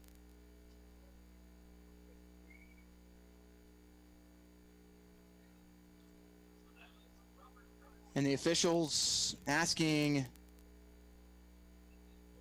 not really, a little confusion here, I think, on the officials' part. They were asking for the ball on the scoreboard to show at the 18-yard line originally, so I'm not real sure where they were going with that. So 3rd and 18 from the 26. Kagi in trouble. They'll dump it off quickly, and it's going to be Johnson. He's going to pick those yards up. He's going to have first down yardage as he gets across the 15 and past the 10. And the Falcons sold all out on the far side, and Kagi made him pay. Well, again, Ottawa looking for the spot pass, and they're going to stop the clock here to measure, I think. But they run that pass to the far side and then run that screen to the short side, and Johnson finding plenty of space. And now they will come over and measure. But it's impressive that Ottawa was even able to pick up the yardage they did with Johnson on 3rd and very, very long. No, especially with the way that this Falcon defense has been playing. I mean, the Braves with only 140 yards of offense right now, Casey, and it looks like they may have given them the first down. So they'll give him up to the 8, so a gain of 18. It'll be 1st and goal now for Ottawa. Ball at the far hash, 2:41 to play in the half. 13-3 is the score. Ottawa in front. Fusanamayo near side. Powell to the far side. Johnson to the right of Kagi. They're going to hand it off to Johnson. He's going to move around just a little bit. Gets to the 5. The ball came loose. The football. And it will be Falcon football. And a huge, huge play for this Falcon defense to come up with the turnover after Ottawa had all the momentum with the interception. So each team will trade turnovers. And I think Johnson might have picked up an injury as well, which is why he fumbled the ball. And that's not good because the Braves right now a little light in the... they might need Terry Hunter to go back from linebacker to running. Yeah. The ball will be at the 3 of the Falcons. That's where they'll take over. And we'll see if Stewart comes back out at quarterback or if we might see Dan Dowdy. It will be Stewart at quarterback. Falcons will split out. Derrico here to the near side. There will be 2 receivers to the far side. McShann will be to the right of Stewart in shotgun. It'll be 1st and 10 from the Falcon 3 with 2:32 to go here in the first half. Low snap. They're going to swing it out to the far side. Oh, the Braves had an opportunity to pick up a loss, and unfortunately Jalen King slid off on the tackle and picking up some yardage over there on the far side past the 5, and it looks like they'll move it all the way up to the 7 for a gain of 4. And you're exactly right. I'm pretty sure Trey Wheeler is kicking himself on that one, Bob, because he was seeing pick six going the other way. So a handoff. It's going to be to McShann. They'll try to go up the middle. See if Ottawa takes a timeout here, Bob, with 1:55 to go. And they're just going to let the clock run. So no gain there on 2nd and 6. And it'll now be 3rd and 6 from the 7. Minute 40 to go here in the half. Now Coach K is going to call for the timeout. Or at least, I guess he's going to try and call it after the 3rd down attempt if Ottawa can make a stop. So 10 on the play clock. 2 receivers splitting out to the near side. That's going to be Derrico and Chance. 1 receiver far side. Shotgun Stewart. Stewart will look, floats one. It'll be incomplete. We should have pass interference on Ottawa as the intended receiver over there was a little bit of a hand grab there by the linebacker for Ottawa. Yeah, that's just Blankenship. Matt Blankenship, who puts a shoulder into the running back who was running the wheel route and just puts a little bump on him, and that's going to cost Ottawa an opportunity to get the football back.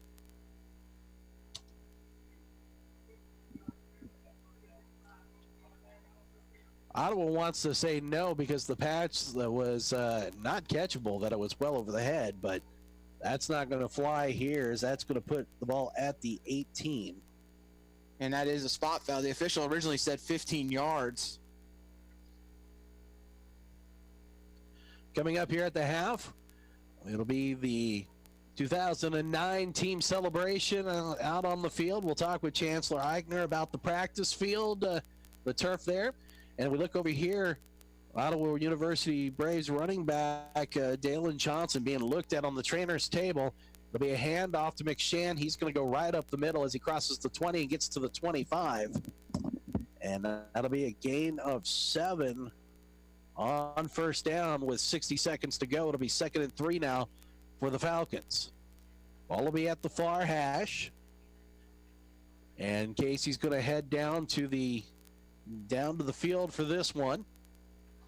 So we'll have 3 receivers split out. It'll be Derrico, one of those. And they're going to swing it out quickly. It's going to be caught. And that'll be caught by Chance.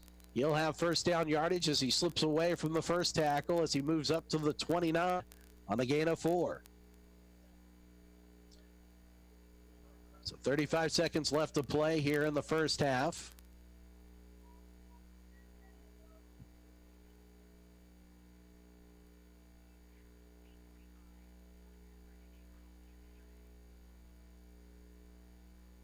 Of the Falcons. 20 seconds left to go. First half. 5 and fall 4 of 8 on 1st and 10. And with 3 seconds on the clock, that's going to wind it down. And that'll be the end of the first half.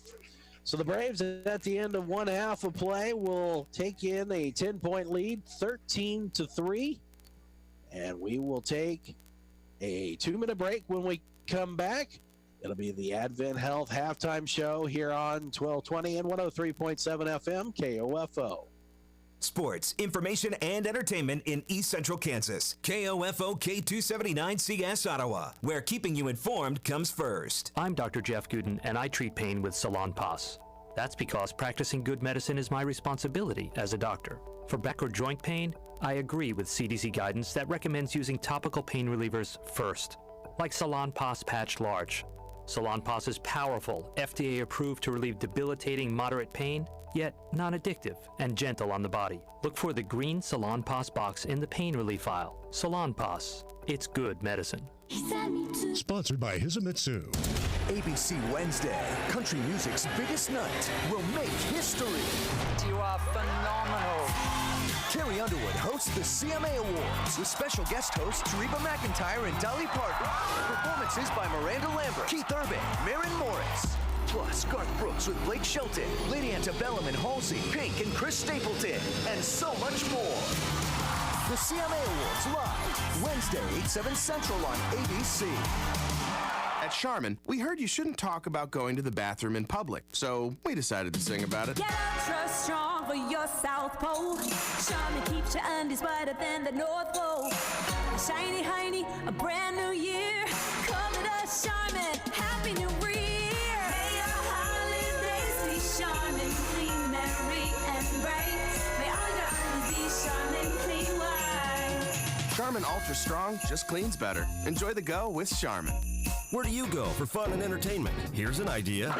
Go bowling at the new Fusion Alley in South Ottawa. Fusion Alley is equipped with cutting-edge technology in a bright and exciting atmosphere that the whole family will love. Join a league, host a birthday party, enjoy a night out with friends. And don't forget about Cosmic Bowling every Friday and Saturday night at 9:30. For more information about your new location for fun and entertainment, just visit online at FusionAlleyOttawa.com. Fusion Alley, good, clean fun at 2204 South Princeton Circle Drive in South Ottawa. It's the Fusion Alley, Ottawa University Braves halftime show.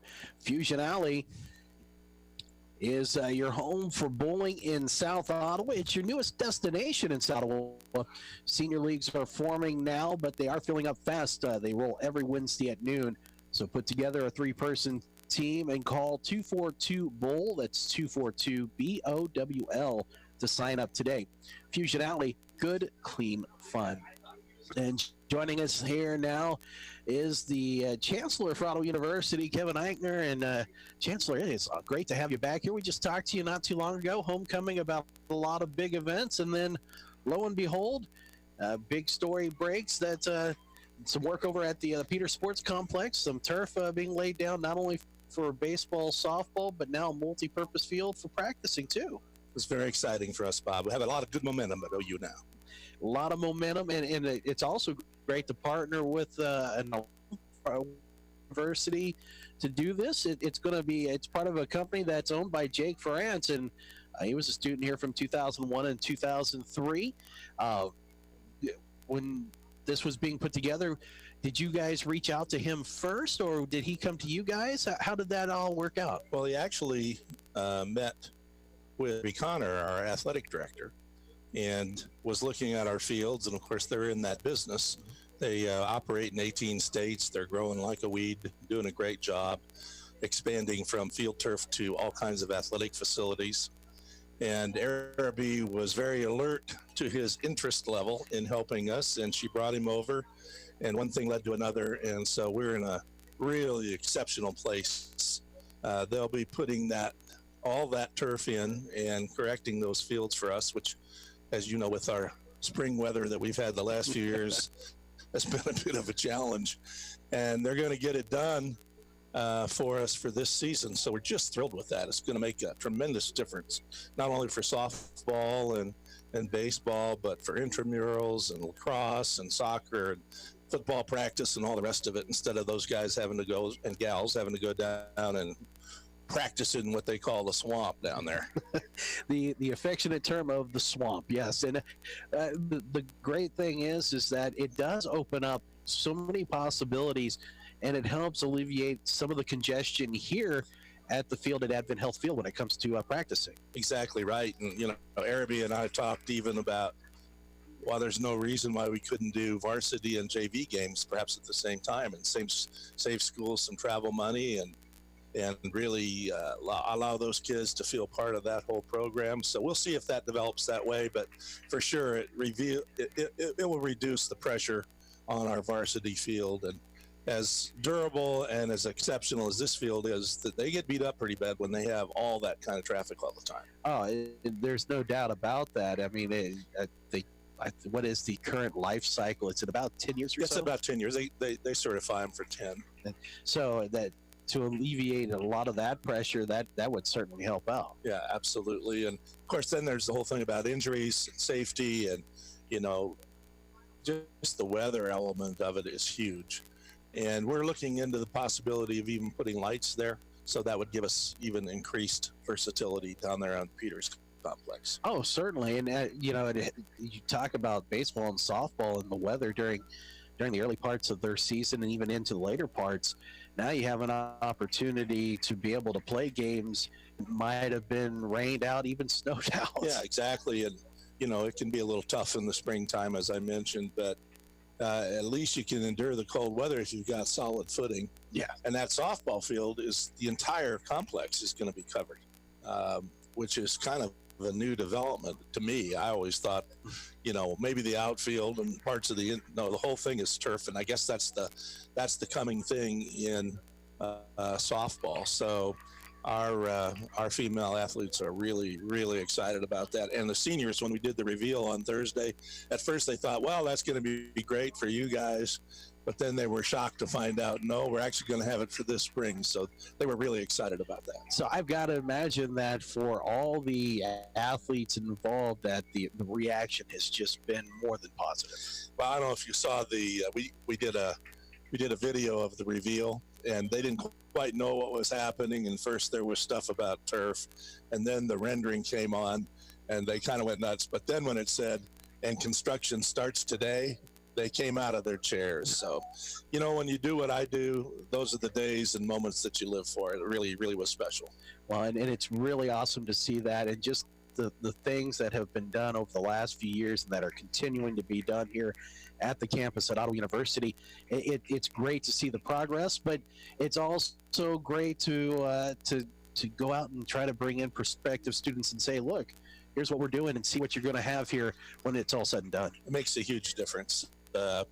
In some ways on the athletic front, it's a war out there. There's a lot of competition for the best kids, the best students, and these days they expect and should expect best facilities. So that's what we're able to provide for them. And I got to say, I remember going down there to watch soccer back in the day in the Peters complex, and it is you've got the natural bowl there for that would be a neat place to continue to see some games when it comes time to, whether you have to have things going on at the same time or whatever. It's still a neat place down there, and to see the transformation of that complex, that has been amazing. Well, it honors a great football coach in the history of Ottawa University, and actually in the NAIA, Dick Peters. And so it'll be neat to continue that legacy and make it even better. And obviously being with an alum's company, but also being the partner of the KCAC, I'm sure it was really also important to try to make sure to continue that partnership here, just a little, besides with the conference. Well, and they're helping us in other ways, and we're very close now on the next phase of our Advancing Experience campaign to the next thing that we'll be announcing, which will probably be, good Lord willing, in January, February, be announcing our new Maybe Center renovation and the development of our Varsity Performance Center, which is going to be second to none in all of the country for NAIA sports. So having that kind of support from Jake and his company, and he didn't finish here, but he thinks of this school as his school, and I see that all the time. Students who have been involved with Ottawa University, even for a relatively short period of time, it makes a difference, and that's something we're really proud of, and it's certainly exciting when they come back and are willing to put their resources behind helping us to get better for that next generation of students. Well, I was able to speak with Gabriel Medrano, graduate assistant coach with Ottawa, for pregame, and he talked about how he loves this place, the atmosphere of this place, and how special this place is. And you can feel, being an alum myself, I have always felt that way, but you can feel it even more and more with just all the things that have gone on, the positive energy that's here. And if you're a prospective student, and yes, I'm going to shill real quick, Watts, if you're a prospective student, this is a fantastic place to come to. And now if you're an athlete, you're going to have some of the best facilities you're going to find in the nation. Well, Bob, this place changed my life. It changed yours. We're changing lives every day. That's our mission. That's what we're here for. We don't take any of this for granted. We feel God's hand in this. We feel tremendously blessed and so appreciative of the support that we get in this community, as well as from those who were with us in the past. So we'll just keep seeing if we can get this momentum even going faster and stronger, and stay tuned. There's going to be more of these conversations. Well, we'll be excited to hear that, of course. And when these announcements come, we'll expect you to bother us during basketball season and tell us about it. We want to know. We want to know it all. It'll be fun. Well, they're playing today.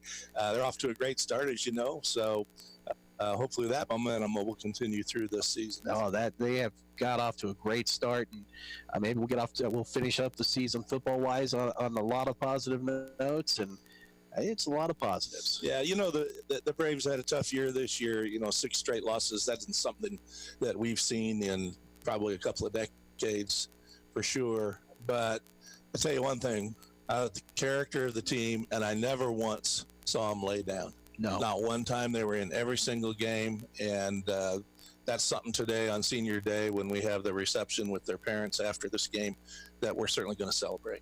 Well, we appreciate you joining us. We'll let you go. We know you're busy, and I don't want to take too much more of your time, but thank you for coming and talking about this, and thank you for your leadership here and really driving a lot of this, and with the great people that are here also helping out. Of course, Air will be back behind you, helping you out along the ways with a lot of this stuff, and Bruce Tate, so many people to mention that, you're going to forget somebody. Well, one of the reasons we support athletics as strongly as we do is life is a team game.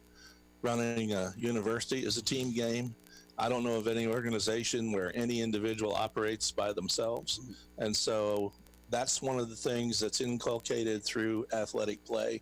And that's why it's seminal as part of our curriculum and our programming here. Well, thank you for joining us, and I'm looking forward and excited to hear what's to come. Thanks for having me, Bob. Great day today for the Braves. Let's make it happen. Yes, sir. Great day and a great time to talk with Chancellor Kevin Eichner. We'll take a 2-minute break. You're listening to the Fusion Alley Ottawa University Braves halftime show.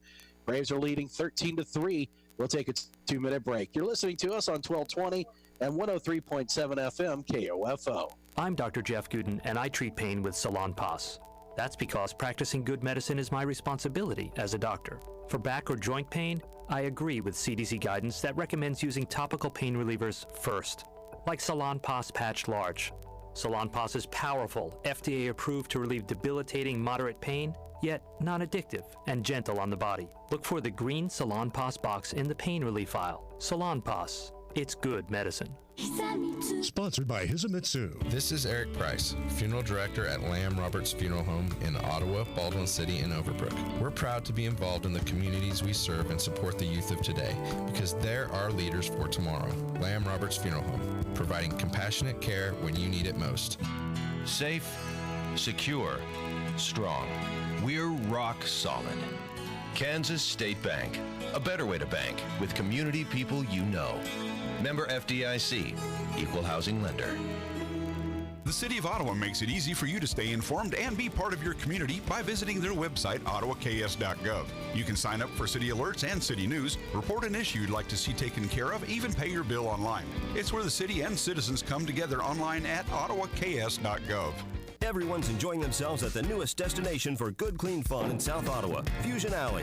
Open bowling, cosmic bowling, leagues, private events, and home to the Ottawa University bowling teams. Fusion Alley has it all. If you want to have some fun while the kids are in school, enjoy dollar games and choose from 1 to 3 every Thursday in the month of November. And coming soon, you'll have fun and food with the grand opening of the Primetime Grill at Fusion Alley, 2204 South Princeton Circle Drive in South Ottawa.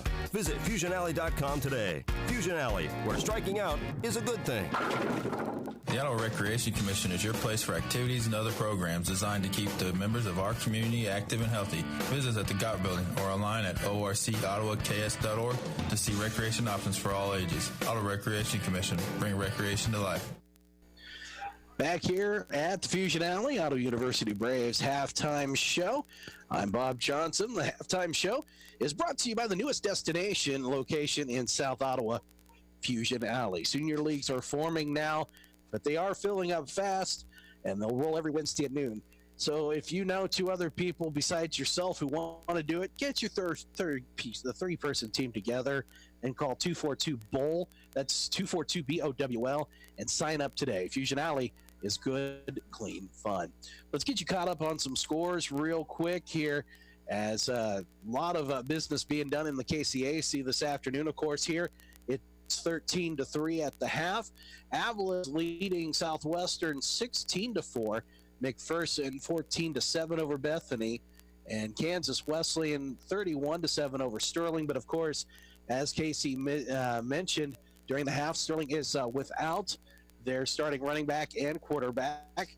And Bethel having an easy time with St. Mary 27-3. And let's real quick get you caught up on some scores in the Big 12, as it is Baylor coming from behind to beat TCU 16-9, and Texas Tech, they thoroughly dismantle West Virginia 38-17. Rest of the action a little bit later this afternoon with K-State and the Longhorns, and then tonight at 7 is Iowa State and the Oklahoma Sooners. We'll take a 2-minute break. When we come back, and we will get you some first half stats. You're listening to the Fusion Valley Ottawa University Braves halftime show here on 1220 and 103.7 FM KOFO. As we watch the suburban garden gnome carefully without disturbing it, we notice that it moves like not at all. It's inanimate and utterly without brain function. But despite that, when a garden gnome hears about how Geico not only saves people money, but also gives them access to licensed agents 24/7 online and over the phone, it's clear to them you should switch. Because yes, switching to Geico is a no-brainer. But on second thoughts, maybe don't watch garden gnomes too carefully. People might talk. This weekend, I'm snuggling in my blanket to watch all the holiday movies my heart desires. Nothing is moving me from this couch. JCPenney's having a sale. Nothing besides that sale is moving me from this couch. Thursday through Monday, start the season bright at JCPenney. Come in early for your chance to claim a Peel and Reveal coupon for an extra 20, 30, or 40% off select items across the store. Hurry, coupons are limited. JCPenney. Coupons valid 11/7 to 11/11. Giveaway in-store only while supplies last. Must be 18 or older. Exclusions apply. See store or jcp.com for details. You're in charge of hiring, and Indeed has solutions, like online skills tests, which let a candidate show that they're the right hire. And we give you this toy monkey, which will bang its cymbals when the right resume appears. Okay, there is no monkey. I said there is no monkey! But skills tests, that's a for sure. See why independent research by Silk Road shows Indeed delivers 3 times more hires than any other job site. Visit Indeed.com/promo today and get a free sponsored job upgrade on your first posting. Terms, conditions, and exclusions apply. Smart Ottawa shoppers know Cosentino's Price Chopper has the best rewards program in town. Only Price Chopper lets you earn points on all your purchases. Visit mypricechopper.com and start saving on food or fuel today. Shop Cosentino's, your local family-owned grocer since 1948. Need a recap of the ball game? Subscribe to the Ottawa Herald for their sports page or visit online at ottawaherald.com. A 3-month subscription is only $31.13 plus tax, including internet access. Or get online for only $9.22 a month plus tax. Call 242-4700 or visit ottawaherald.com. Braves up at the half, 13-3. Braves with 163 yards of total offense. The Falcons with 158. Braves have only ran 29 plays so far in the ball game. Connor Kagi, 10 of 18, 147 yards and 2 touchdowns on the afternoon. And Ottawa really feels like that they should be up more against this Falcon team.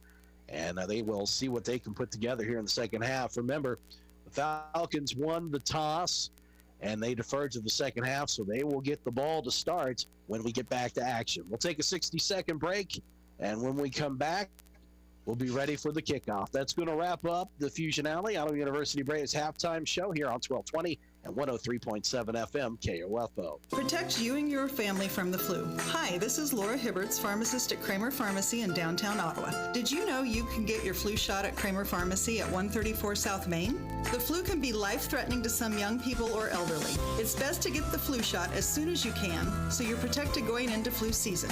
Covered by Medicare and most insurance. Get your flu shot today at Kramer Pharmacy, downtown Ottawa, with convenient parking on Main Street or out back at Legacy Square. Call 242-2055 or visit kramerrx.com. This weekend, I'm snuggling in my blanket to watch all the holiday movies my heart desires. Nothing is moving me from this couch. JCPenney's having a sale. Nothing besides that sale is moving me from this couch.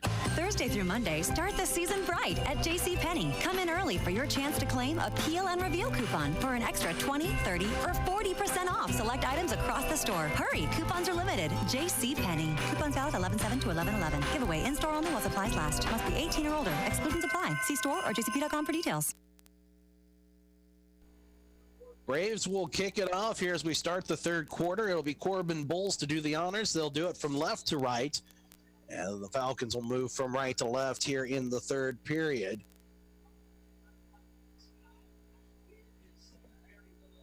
It'll be a low drawing drive kick taken by an up back at about the 27. He'll get across the 30 and up ended across the 35, as that looked like it was Jalen Smith, the linebacker, who took it for the Falcons. A decent position for the Friends Falcons with 14:55 to play in the third quarter. Braves are on the board with 13 points off of two Connor Kagi touchdown passes to Dylan Foose. And the Falcons, they got a 29-yard field goal from Nick Varro for their 3 points on the afternoon. Falcons will start at their own 37. It'll be 1st and 10. And Jalen Stewart with two backs behind him. They're going to pitch it out as they go option here to the near side. That's going to be Brown with it. He'll make a man miss, get across the 40, keep chugging here to the near side up to the 45 before he's brought down at the 46. And that'll be a gain of 9 on first down. So an option pitch to the left side, and that's how the Falcons will start here. They'll split out a single receiver here to the near side in Walker. Two receivers to the far side. Again, two backs into the backfield. It'll be Brown, and then McShann is the tailback. Stewart in shotgun. Now splitting out far side is McShann. They're going to hand it to Brown. He's going to get tripped up. He's going to be just shy of the first down marker. He's going to be about a half-yard shy. First time on that first down play, Bob, where we've seen Friends go to the option. It worked really well for Bethel a couple weeks ago against this Braves defense. They pick up big yardage on that first down, but do a good job of bottling up McShann there on second down, asking the crowd to pick up the intensity here on a big third down early in the third quarter. So 3rd and 1 from the 46 of the Falcons, just underway, third period, 13-3 Ottawa. Shotgun for Stewart, one back to the right of him. They'll hand that off. That's going to be Brown, and he's going to be stopped. He will be no gain as his forward progress was stopped at the line of scrimmage, and then he was driven back a yard, so it'll bring up 4th and short for the Falcons. Aaron Schumann in there, William Wallace in on the tackle as well, as Ottawa went with the 5-2 look on that play. And looks like Friends is going to go for it here, Bob, on 4th down. We'll see if this Braves defense is able to make a big 4th down stop here. Braves have to account for the quarterback, Javonte Stewart. That's when he's hurt him, is in these short yardage situations. Single receiver far side, the tight end Allen here to the near side against the line. Stewart will now send the running back Brown to his left side.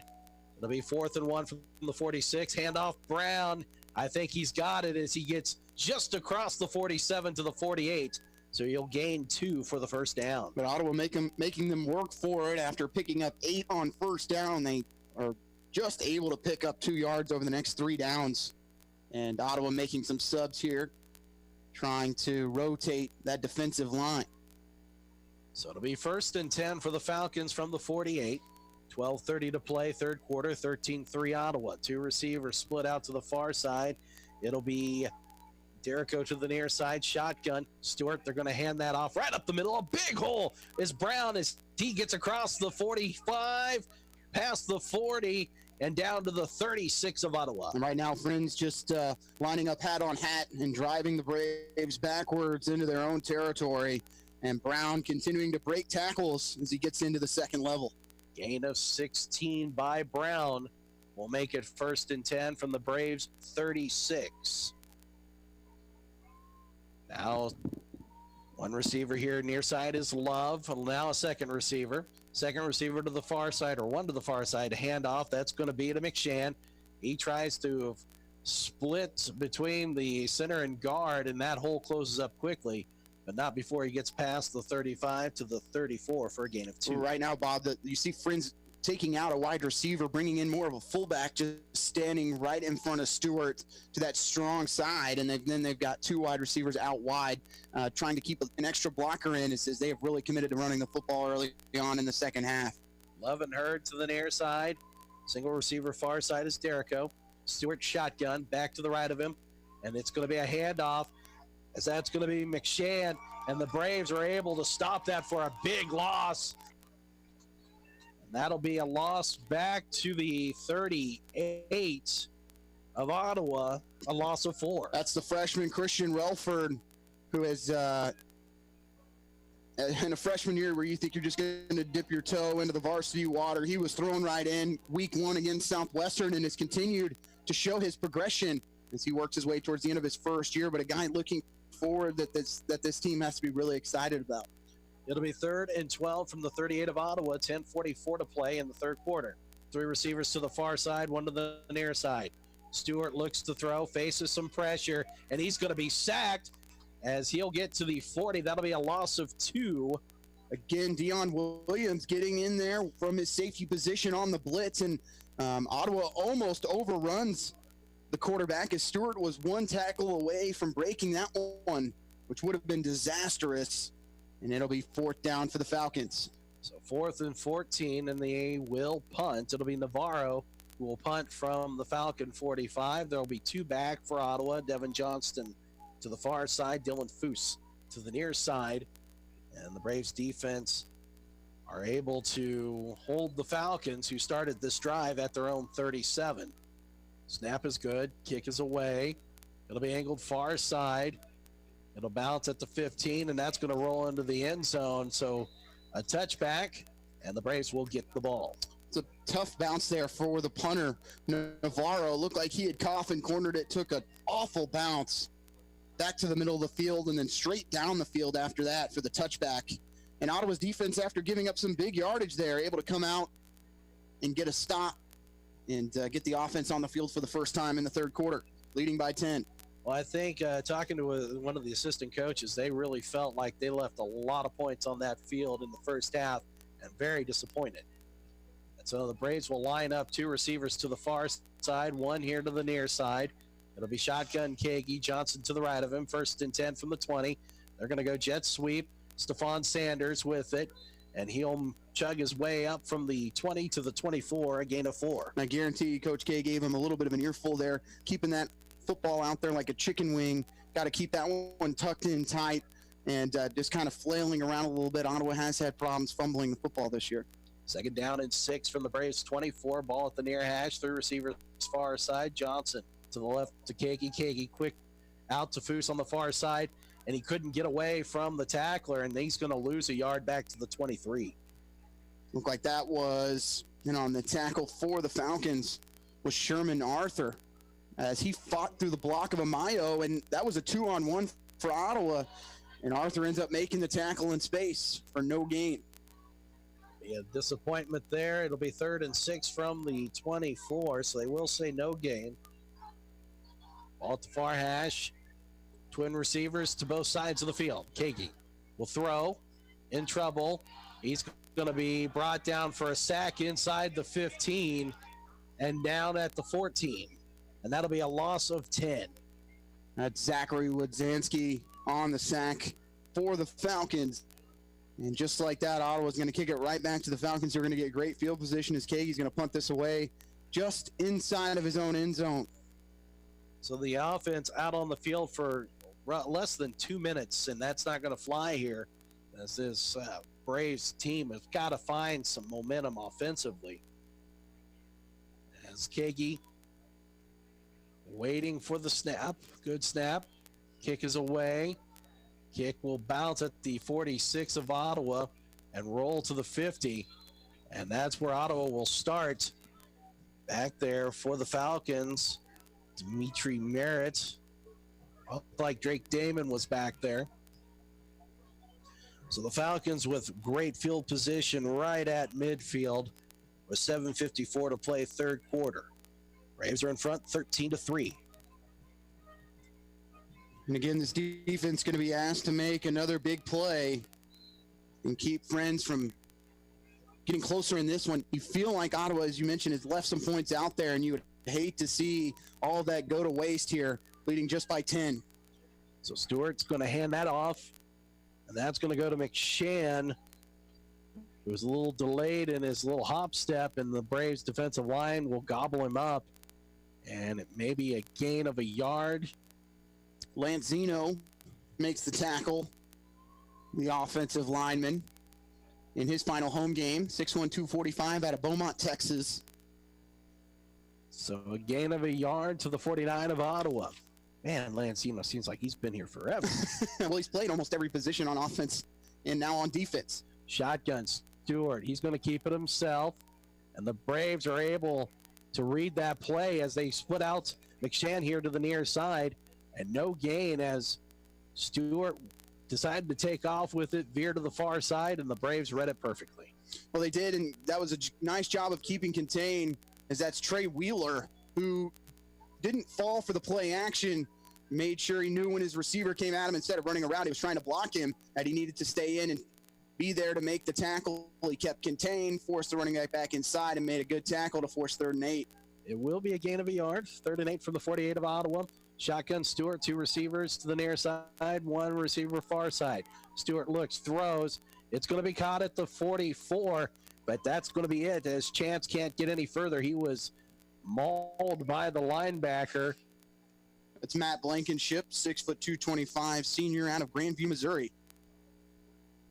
And that's knowing the sticks, keeping everything in front of him on the crossing route that was well short, and Friends is at least going to show that they're going to go for it here on 4th down. We'll see if they might just try and draw Ottawa off sides and pin them back deep. So it'll be 4th and 4 from the Braves 44, 6:05 to play 3rd quarter, 13-3 Ottawa. Twins near side, including Derrico, 1 receiver far side, and we'll have pass interference on Ottawa as bumping and that receiver on the far side, Markham. And that's on Trey Wheeler. Even if the receiver makes that grab, you're 2 yards short of the 1st down, and tried to go through the body, and that is an easy call for any official, right in front of that official on the far sideline. Just let him make the grab and push him out of bounds, and you turn him over on downs. That's knowing the sticks. And so now this defense, instead of getting off the field, the spot of the foul's not even where the 1st down marker was. Unbelievable. It would have been about a half yard short. So it'll be 1st and 10 for the Falcons. Still haven't moved the chains on the far side. So this will be now at the 40 after the penalty. So shotgun for Stewart. Twins to the near side. Single receiver far side. Now man in motion from far to the near side. They're going to hand it off here and trying to stiff arm and get away from Ottawa University was Dawson Markham, the running back. He put up a valiant fight, but he loses 5 yards back to the 45. Keith Waltrip was there to make the first hit. Didn't bring the arms, but did a good job of knocking the receiver off of the route and forcing him backwards, and then had his friends there to help finish him off. So it'll be 2nd and 15 from the 45 of Ottawa. 5:23 to play here in the 3rd quarter. 13-3 Braves. Fast-moving 3rd quarter, Bob.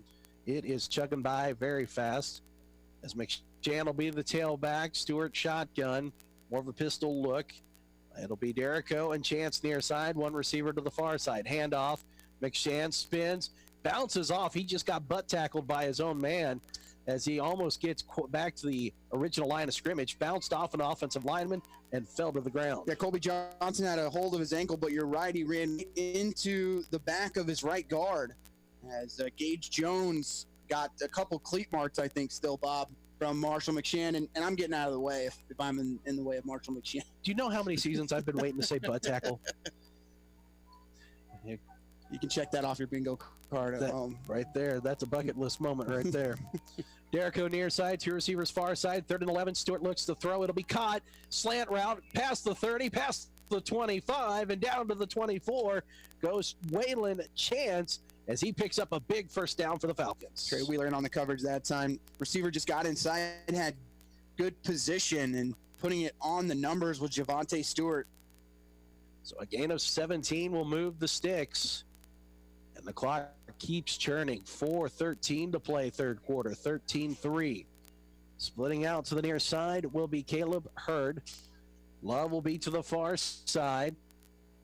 Now another receiver comes running in late. Never going to have to use a timeout here. Just 8 seconds on the play clock. So coming in late, that was Michael Caldwell. We'll take a 30-second timeout. 3:59 to go 3rd quarter. 13-3 Ottawa. 30-second break. You're listening to us on 1220 and 103.7 FM KOFO. Save time and hassle later by checking your vehicle now to be sure all of your lights and signals are in working order, adjust mirrors, and check your tire pressure. This reminder from CarStar Ottawa. Call 242-8916. CarStar. Relax. We'll take it from here. This is Craig Dingle of Dingle & Son Mortuary. All of our locations sell monuments. We have talented people who are experts in bringing your ideas to life to help you create the monument you envision. The possibilities are unlimited. Dingle & Son Mortuary, 785-242-2323. So 1st and 10 coming up for the Falcons at the Braves 24. Bob Johnson, Casey Weeder with you. Braves in front 13-3. And we have a halftime score at Wilson Fieldhouse. Ottawa Braves leading Kansas Christian College 44-22 at the break. Braves sitting at 4-0, Bob, for the first time since 1980-1981. And are looking at a matchup with number 7 Oklahoma Wesleyan on Wednesday night in Wilson Fieldhouse. So if you can get there, we'd love to have you to start KCAC play. Lady Braves are in Wichita are down 6-0 now in the first round of the KCAC soccer tournament. Stewart will be in shotgun, one back behind him, man in motion. They'll fake the handoff to him. They're going to give it to McShann, and he was stopped at the line, stutter stepped. And he will go nowhere as the Braves will bring him down quickly. A whole host of black shirts. Jacob Garcia just starting the pile up there for McShann as he ran right into the back of his center. Brock Johnson. That'll make it 2nd and 10 now. 3.5 to go, third quarter. Splitting out here to the near side, Caldwell along with the second receiver. It'll be Derrico to the far side. Stewart wants the throw. Gets rid of it quickly. It's going to be picked up by McShann, and he'll be brought down across the 20 and up to the 16, and a gain of 8. Close to the first down marker. No signal yet. And it's going to be 3rd and short. But nice tackle in space there from Reddick on McShann. He's outweighed by about 60 pounds and held him to just a couple yards after the contact. They're going to bring in the 6'8" tight end, Brent Allen. He will be lined up here on the left side of the line. Caldwell will split out to the near side. It'll be Derrico to the far side. Stewart shotgun, McShann to the right of him. There is a fullback into the game. And now a timeout called for. And that is huge, Bob. Friends using 2 timeouts here in the third quarter. Definitely going to want those in the fourth when you're trailing by, sitting here trailing by 10. But something to think about as we work our way towards the fourth. We'll take it with them. 2:35 to play. Braves in front 13-3. A 30-second break. You're listening to us on 1220 and 103.7 FM KOFO. Where do you go for fun and entertainment? Here's an idea. Go bowling at the new Fusion Alley in South Ottawa. Fusion Alley is equipped with cutting-edge technology in a bright and exciting atmosphere that the whole family will love. Join a league, host a birthday party, enjoy a night out with friends. And don't forget about Cosmic Bowling every Friday and Saturday night at 9:30. For more information about your new location for fun and entertainment, just visit online at FusionAlleyOttawa.com. Fusion Alley, good, clean fun at 2204 South Princeton Circle Drive in South Ottawa. 3rd and 1 from the Braves 15 for the Falcons coming up. 2:35 to play third quarter. Braves in front 13-3. Casey, the Braves have actually lost yards here in the second half, and the Falcons have already added about 54 yards in offense. Stewart shotgun. They're going to fake the pitch. They're going to hand it off to McShann. He's going to be close. I think he's got it. Yeah, he's got it. The initial surge there, and not sure if I saw a flag pop out at the end of that play, but I think you're right. He just had the initial surge, got him. McKinney tried to square him up, but just no leverage. Unable to drive him back.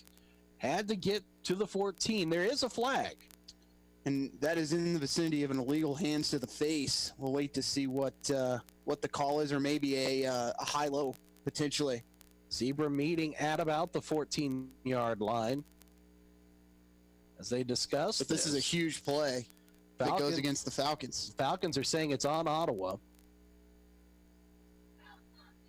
Maybe some extracurriculars under the pile. And it is on Ottawa. Unnecessary roughness. And Ottawa just shooting themselves in the foot there. I know they get the first down, but adding insult to injury by getting half the distance to the goal for the Falcons. So another disappointing play there. That's going to put the ball at the 6. So first and goal from the 6. Or actually the 7, excuse me. So shotgun, Stewart, single receiver both sides of the field. They're going to hand it off and going right through the line. That's going to be Juan Salazar for the touchdown run. Could have drove a Mack truck through the middle of that defense right there, and that is just exhaustion. I mean, you've been on the field for now the possession 26 minutes in favor of Friends compared to just 11 for the Braves. And right now with 2:19 to play in the third quarter, all the momentum on the Friends sideline. This offense really for Ottawa absolutely disappointing since the first quarter, or excuse me, since that second touchdown in the second quarter, but in between really disappointing as Navarro's on for the extra point. It's good. So that'll make it 13-10, Ottawa in front.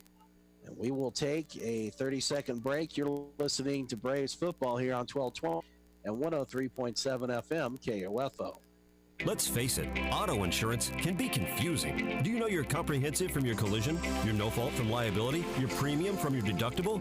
After an accident is no time to find out that your definition of full coverage is actually different from what your policy says. Let local State Farm Insurance Agent Keith King explain auto insurance in terms you can understand. I'm State Farm Insurance Agent Keith King. Let's work together to be sure your vehicle has the coverage you need. Call and schedule an appointment today at 242-9435. Stop by my office at 111 South Main in Ottawa or visit online at keithking.net. Sports, information, and entertainment in East Central Kansas. KOFO K279CS Ottawa, where keeping you informed comes first. So the Falcons are on the board after a 7-yard touchdown run by Juan Salazar, and it's 13-10. Ottawa's still in front, 2:19 to play third quarter. But Casey, this drive coming up for this Braves offense to me is vital. You've had absolutely nothing going for you since the 8-minute mark in the second quarter offensively. You've got to get something going and get some momentum. But even if it is just a 4 or 5 minute drive, even if it doesn't result in points, this defense needs some time to catch their breath, make some adjustments. So it'll be Navarro kicking it away. It'll be taken on the far side of the field at about the 9, and now being 8 up at about the 11. Let's see. Gunnar Nadiri was the returner on that one, Bob, and that's one you just call fair catch and you get the ball at the 25. Now you have to go 90 yards. And this is something that we have talked with Coach Kessinger about on the Pizza Time Kent Kessinger show, is football smarts, Casey. And that's something that has been missing at times. Yeah, and he can still take a knee in that situation and or just let it go out of the back of the end zone. It was a great kick to the numbers, positioned perfectly, and how you negate that is just call fair catch, and you get your team the ball at the 25. Now you lose 15 yards and start at your own 10. Mayo far side, near side is Sanders and Foose. They're going to hand it off to Johnson. Johnson finds a little bit of a gap. He'll push up to the 14 for a gain of 3. See Kareem Powell checking in for Sanders, and this is the area where they need someone to step up and make a play. Foose has been quiet since the first quarter, still leading the way with 4 receptions, but all those coming early on in the first half. 5 receptions for 90 yards in that first, but nothing since. So Mayo near side, Foose and Sanders, or excuse me, Powell far side. Shotgun kick. He's going to send it out to Johnson here to the near side. He'll get across the 15 and be up near the 19 for a gain of 5 on 2nd and 7. Out of the backfield, just picking up what he could, and now you got an opportunity to see if you might catch Friends sleeping here on a play action. Maybe take a shot deep, or I just don't know if Ottawa here on 3rd and short, they haven't run the football well enough, Bob, to try and run this up the middle. So it'll be 3rd and 2 from the 19. Minute 24 to play here in the third quarter. Kagi will find Kareem Powell. Little juke move. He's got first down yardage across the 25, and he'll get up to the 30. And a nice there by Kareem Powell. Found an open spot, and Kagi found him. Now your defense is going to get at least 3 more plays to get a breather. And you can see him here on the sideline, Bob. They just no energy at all in trying to get some of that back. So a gain of 11. 1st and 10 from the Braves 30. Ball between the hashes. 2 receivers to the near side. Single to the far side. Johnson to the right of Kagi. Now Stephon Sanders on the jet sweep. He'll try to move it but gets stretched out to the far side. He'll get a yard, it looks like, to the 31. And those jet sweeps are nice when you can cut it upfield, but when you continue to, he ran about 50 yards to gain 1. When you just continue to stretch it outside, put your foot down, pick up 4 or 5. He had some room, but he just kept trying to break a big one, and that's not what that play is for. They'll give him actually 2 to the 32. It'll be 2nd and 8 with 35 seconds to play in the quarter. 3 receivers near side. Johnson to the right of Kagi. Ball at the far hash. Snap. Kagi in trouble. Rolls out here to the near side, and he's going to be sacked back inside the 25. And that's going to be Robert Garcia. And Kagi a little indecisive on that one. And that's a big loss back to the 23. Garcia with sneaky speed, Bob. He has put pressure on Kagi all afternoon, and you don't see that very often from a defensive tackle. You have to look back really at even in Shaq Bradford's defensive end, but the Kansas Wesleyan game was really the only game where you felt like defensive line was able to match the speed that Kagi can produce when he gets out of the pocket, and Garcia tracks him down from behind, and Ottawa's in big trouble right now. So that'll be the end of the third quarter. 3 in the books. The Braves in front, 13-10, and we will take a 60-second break. You're listening to Ottawa University Braves football on 1220 and 103.7 FM KOFO. Protect you and your family from the flu. Hi, this is Laura Hibberts, pharmacist at Kramer Pharmacy in downtown Ottawa. Did you know you can get your flu shot at Kramer Pharmacy at 134 South Main? The flu can be life-threatening to some young people or elderly. It's best to get the flu shot as soon as you can so you're protected going into flu season. Covered by Medicare and most insurance. Get your flu shot today at Kramer Pharmacy, downtown Ottawa, with convenient parking on Main Street or out back at Legacy Square. Call 242-2055 or visit KramerRx.com. This is Eric Price, Funeral Director at Lamb Roberts Funeral Home in Ottawa, Baldwin City, and Overbrook. Our staff knows the importance of working as a team to take care of you in your time of need. We want to show the youth in our communities that we support their teamwork as well by sponsoring this broadcast. I invite you to visit lamb-roberts.com. No matter the brand, Adams & Brothers can prepare your home comfort system for the cold Kansas winter ahead. Call them today, 785-242-9273. Adams & Brothers, maintaining your comfort for over 30 years. 3rd and 17 for the Braves from their own 23. Kagi has to roll out here to the near side, empty backfield. Kagi's going to have to hurdle the bench. Pretty impressive move there as he gets shoved out of bounds. That almost a dumb play there by Jalen Smith for pushing him out of bounds. He had given himself up and was already on the sideline. If Kagi sells it a little bit, he might have been able to get 15. There'll be a gain of 6 to the 29 on the quarterback keeper. And now Kagi will punt. One will be back. That's going to be Drake Damon. He has some speed, so you want to make sure he doesn't get his hands on this one. As the Braves are in front, 13-10. Falcons will get the ball again, and we'll see if this defense has anything in it. Rugby-style kick, and an awful kick. That's going to be awful. As it bounces at the 49 of Ottawa and goes out of bounds right there. They're going to say at the 48. The Falcons will start in Braves territory. And right now, Kagi's just lost his confidence, Bob. And not often this year we felt like he's been rattled, but I think the hits are starting to compound and stack up on each other today, and it's just been downhill for this offense since the first quarter. Yeah, I mean the offense between the touchdown in the first quarter and in the second quarter have done nothing, and then they have done nothing since then. And now it'll be 1st and 10 from the Braves, 48. Stewart shotgun, 2 receivers to the near side, a single to the far side. It's going to be the running back for friend Salazar, who with a big head of steam will pick up a couple to the 46. Colby Johnson, tired of seeing Salazar break some big runs, finishes him off right at the point of contact, along with Matt Blankenship. And it's going to come down to these seniors right now. You want to get a win in your final home game if you're Matt Blankenship and Leland McKinney and Carlos Taylor Jr. Someone's got to come out there and make a play. Salazar and a second receiver near side. They're going to hand it off, and we'll see who that is with it. At the bottom of the pile there, that's going to be, no, that was Salazar again. As split out actually to the near side was Markham. He'll get across the 45 to the 43, a gain of 3, and it'll make it 3rd and 5. Nice job on 1st and 2nd down by this defense to get it to 3rd and 5. Now it's a matter of not allowing something simple with a slant or a curl route. Twin receivers both sides of the field. Now the man in motion. They'll hand it off here and brought down at the 40, crossing the 40 and to the 37. It'll be a 1st down, and the Falcons will move the chains. No one following the man in motion on that play, and that's the one who gets it. And Waltrip makes the tackle, but had a tough angle from his outside linebacker position to keep it to just a 6-yard gain, but no one rotating over. And a lot of times they use that motion to see if you're in man-to-man or zone coverage, and it's like Friends read that it was zone, and you just pitch it, and you pick up an easy 6. Ferris James on that carry. It'll be 1st and 10 from the Braves 37.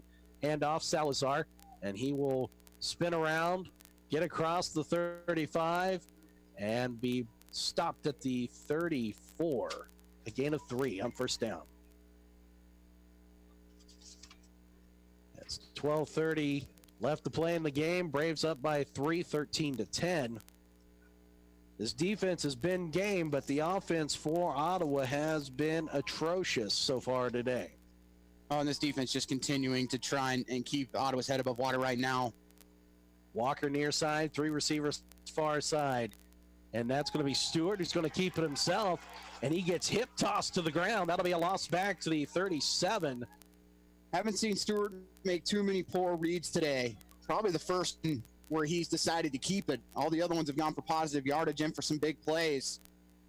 And Aaron Schumann right there to sniff it out. And Ottawa with an opportunity here on 3rd and 10. But Friends has just come up with an answer on 3rd down this entire drive. 3rd and 10 coming up here. Tyson Love to the near side. Caleb Fink also to the near side. 2 receivers to the far side. One of those is going to be Ferris James. Shotgun Stewart. Braves bring some pressure. It'll be off the hands and incomplete of Love. And it'll bring up 4th and 10. Aaron Schumann making sure after he put the hit on Stewart that he didn't get another personal foul, and just picks him up off the ground and says, "Here you go, you're fine. We're good." Dusts him off. Nothing to see here, Mr. Official. Nothing. That may have been the most guilty look I think I've ever seen. If you've seen a guilty child, you just saw a guilty linebacker. Not that was a late hit. I'm not saying that, but don't give any inference that it was. So Navarro will be on to punt. Foose will be back at the 10 for Ottawa. Special teams has been an adventure, and it continued to be one today, especially on the return side. Kick is away. Fair catch called for by Foose, and it bounces off of him as he runs right into his own man, and the Falcons recover it. And when your most reliable, have to say, Foose, your most reliable player out there right now makes a mistake like that, you know things are just not going your way today.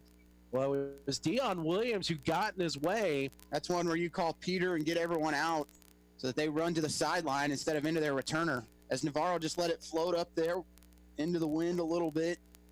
And Foose just a little distracted. Not sure if he ended up taking the bump or not, but sometimes just someone getting in your face, distracting you just that much will cause you to fumble the football. That's the first fumble he's had all year.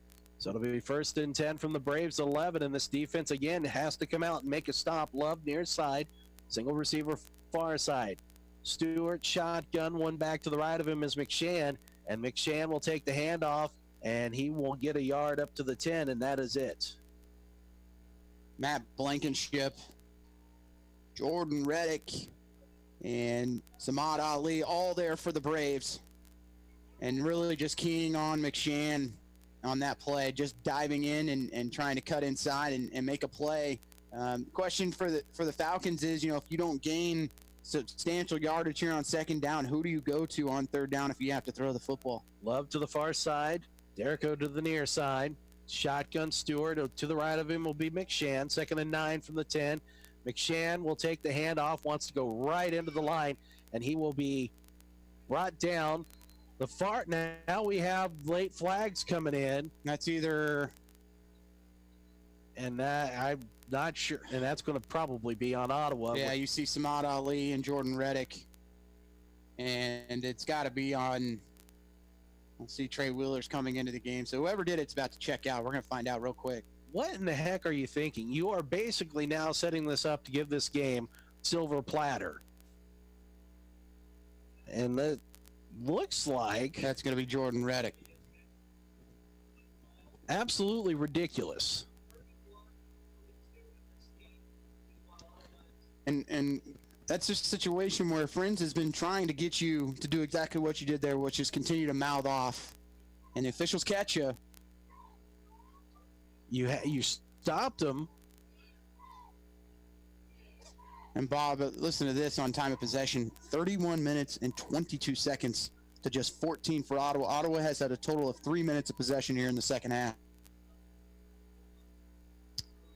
Will be half the distance to the goal for Friends, putting the ball at the Ottawa 5-yard line with 10:31 to play, and the Falcons with a chance to take their first lead since the first quarter.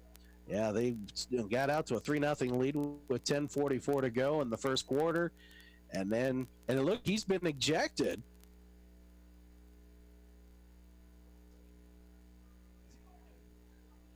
That's not how Jordan Reddick wanted to finish his last game as a senior here on his home field.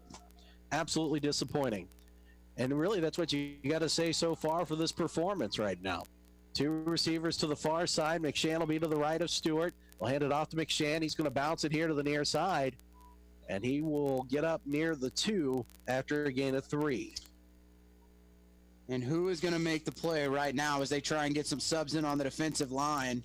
Both teams making subs here, but you bring in Lanzino, you've got William Wallace in there, Xavier Robinson checks in, but someone right now has got to get in there and stuff this running attack for the Falcons. So it'll be 2nd and goal from the 2. They're going to go 3 backs in the backfield. Tailback will be McShann. They're going to hand it off this time. That's going to go to Salazar, and the Braves bust off the blocks quickly, and that'll be a loss back to the 5, a loss of 3. And I'm not sure what the thinking is here by Friends. They've been able to go north and south on Ottawa all day, and Salazar's been able to get through the A-gap with ease. And instead of having him go up the middle, you try and run him on a sweep to the outside, and Ottawa sniffs it out one more time. And a huge play here on 3rd and 5 with just 9:24 to play. The 3rd and goal from the 5. Single receivers to the far and to the near side of the field. Shotgun Stewart. McShann, the tailback. Stewart's in trouble. He gets away from a possible sack. He's wanting to throw it. Gets in, upended though. And that'll be a loss back to about the 7. And that'll be 4th and goal. And now the Falcons will look to tie it up with a field goal. I thought Ottawa missed their opportunity as Williams came in just like a bat out of hell, Bob, just right through and just went right by Stewart, who got out of that tackle, and then tries to take off Jalen King right there to cut him down, and Friends with an opportunity to tie it here. Navarro on for what should be an easy 24-yard field goal. Kick is up, kick is away. That hook to the left, but it is good. And it'll be 13-all with 8:31 to play. We'll take a 30-second break. You're listening to Ottawa University Braves football on 1220 and 103.7 FM KOFO. Hi, this is Courtney with Rock Creek of Ottawa. The Chit Chatters at Rock Creek want to help you get an early start this shopping season with their craft and bake sale at the Suites at Rock Creek today from 9 to 4. Right, Beth? Yes. Say happy holidays with our hand-crocheted rugs, pillows, aprons, and much more. The Rock Creek Craft and Bake Sale today at the West entrance from 9 to 4. 1100 West 15th, Rock Creek of Ottawa. You're the reason we're here. So we're tied at 13-all after a 34-yard field goal by Nick Navarro, and we'll see what this Braves offense has to offer as they have had the lead since the 8-minute mark of the second quarter, but the Falcons have chipped away, and now it's never a good sign, Bob, when your returner goes to the wrong side of the field. And we're not going to name names or tell you which team it was, but let's just say that black is on the jersey. So, well, Ottawa can erase a lot of problems they've had in the second half with their senior that can come out and make another impressive drive, but it is all Falcons here in the second half. So Navarro will be on to kick it away. Squib kick again. It'll be taken on a short hop at about the 21. On the far side, bounces it out here to the near side across the 30, the 35, and out near the 40. On the return there for Ottawa was Gunnar Maderi. Nice way to come back after the tough return on the last one where he only got to the 11-yard line. Breaks a couple tackles, gets outside, and finds his way to the 40. And make it the 39 of Ottawa. So this will be Ottawa's first real possession here in the fourth quarter. They carried over one from the third as they'll split out three to the far side. High snap. Kagi gets it, hands it off to Dalen Johnson.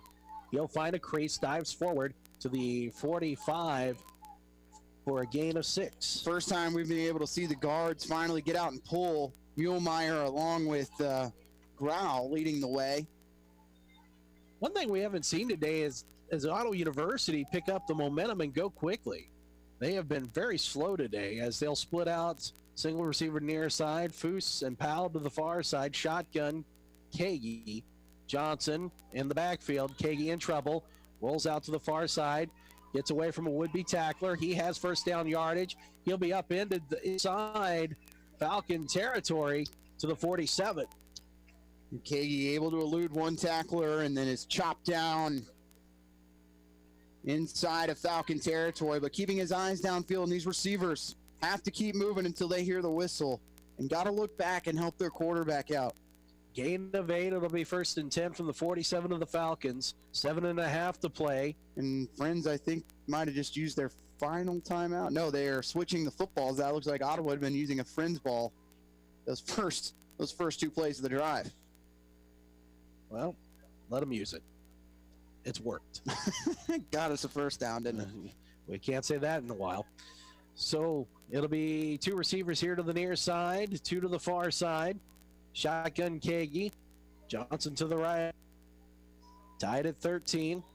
1st and 10 from the 47. Kagi throws it quickly out to the far side. It's going to be caught inside the 40 and to the 39. On that reception was Greg McMahon, the tight end. McMahon does such a good job, Bob, of getting his head back around on routes, getting his eyes back on his quarterback, and just using his big body to shield the defender. So it'll be 2nd and 2 after the gain of 8. Handoff Johnson. He's got first down yardage. Past the 35, lowers the shoulder, and he'll go out of bounds near the 30. We'll see if that's where they mark it. Ottawa going back to pulling Grau and Muehlmeyer there on that play, and when you can see your lineman getting 5, 6, 7 yards downfield, that's a good thing. So they'll give it to the 31. It will be a first down. 1st and 10 from the Falcon 31. Shotgun Kagi. 3 receivers near side. Johnson to the right of him. Kagi pump fakes, looks, wants Foose into the end zone and overshoots the receiver. Incomplete. Seemed like a busted play though. Well, it was a pump and go there. So they faked the the tunnel screen here to the near side, and then Foose acted like he was blocking, released, went on the wheel route, and overthrows him. Really not a bad throw by Kagi. The only one that was going to make that catch was Dylan Foose. So 6:41 to play, tied at 13. Shotgun Kagi, 3 receivers near side. Johnson to the left. They'll hand it off. Johnson stutter steps, picks up yardage across the 25, and he may have the first down as he's brought down at the 22. Sophomore from Mays, continuing to churn up yardage here as he's become the feature back on this team over the last 3 weeks. And he is just short of the first down there, but I like the way he is very shifty on the outside and then just gets forward. 3rd and 1 from the 22 of the Falcons. They'll fake the handoff, swing it out quickly. It'll be caught by Foose. Gets around one receiver or one blocker past the 20. And Ottawa's going to catch a break there, Bob. Amayo had the shoulder pad of Sonny Brown, and he was selling it pretty hard to that official or the linesman here on the near side, and didn't drop the flag as Foose does pick up enough for the first. It'll be a gain of 6, first down. 1st and 10 from the 16 for Ottawa. 6 minutes to play. Powell to the near side, Foose and Amayo far side, shotgun Kagi, Johnson to the right of him, ball at the left hash. Kagi fakes the handoff, throws it over the middle, wants Powell, but it'll be incomplete. And Drake Damon, Bob, he got beat on the touchdown in the first quarter, but since then he has been rock solid. And what Friends has done is they've decided to go with some bump coverage and keeping it just within a couple yards, and it has really given Ottawa problems. We talked about early on in the first quarter how Friends was playing about 7 yards off. Ottawa was getting whatever they wanted, and since then they've shut down the Ottawa passing attack. So that's going to bring up 2nd and 10 from the 16 of the Falcons. Powell and Sanders near side. Amayo and Foose far side. Johnson to the right. Kagi shotgun. Kagi fakes the handoff. Kagi in trouble. Rolls out here to the near side and now is effectively out of field goal range as Jeremiah Farms picks up the sack. We have not been talking about him a whole lot today, but a big sack there as a loss back to the 32. Grayson Work Fields got caught on an inside move that time, back on his heels, and then just driven back into the quarterback, and Ottawa is in big trouble here. Have to think you got to get inside the 20-yard line to give yourself a chance for a field goal, but maybe Kay looks at this as a 4-down territory anyways. Give yourself a couple shots to the end zone. A loss of 16 will make it 3rd and 26 from the 32 of the Falcons. Ball at the near hash. Twin receiver set to the far and near side of the field. Back to the left of Kagi and shotgun. Ball at the near hash. Movement on the line, but no flag. Kagi now rolls out to the far side. We will have a flag. That's going to be coming back for a hold as Kagi will rush past the 20, get up to the 16, but it's coming back. Didn't see a hold, though, Casey. Not that time, no. There's been several others today that they've missed, but that one's a little perplexing. Yeah, that's a phantom call to me, but Ottawa's might find themselves back into their own territory by the end of this drive. And not only that, but your quarterback just used all of his energy and got popped at the end of that play. Well, it's a 10-yard penalty from the spot of the foul, Casey. You just want to yell out to Kagi, get down and get out of bounds and live to play another down. And instead, he got smoked. So this is going to put the ball back into Braves territory. I wonder if Kay thinks about a quick punt here, Bob. No one back for Friends. You're at 3rd and 26. You're not going to get into field goal range. Maybe quick punt it. Maybe pin them deep in their own territory inside the 10. We've seen Kagi do it often this season, but this would be the right time to do it on 3rd down. So it'll put the ball back at the 42, actually, of the Falcons. The official said it was from the spot of the foul, but they moved it from the spot of the original line of scrimmage. But now they've changed it, so it's going to be from the line of scrimmage. So it'll be 3 receivers near side, 2 to the far side. 3rd and 36 for Ottawa. Kagi splits out, runs out here to the near side, looks, throws, fires. It'll be incomplete as he was looking for Foose, and it was wobbly and not a good pass. Back there was Sonny Brown, and that'll bring up 4th down and now a punting situation for Ottawa. This Friends defense, Bob, has been locked down since the first quarter. Ottawa had, and they're going to use it. There's a flag. And I think Friends is going to get it for taunting after the play on Sonny Brown. Absolutely dumb. We have seen a lot of dumb penalties today. On both sides. Yes. And that is just that is unacceptable from a Friends point of view because you're getting off the field. I mean, you have Ottawa in 4th and 36, and now he's going to start. now it's Sonny Brown again looking to. The junior out of Wichita, who's had a great game. Just unfortunate that it's going to cost this team 15. And it gives the Braves a 1st down instead of a punting situation now. The officials talking about it. They might pick this one up too.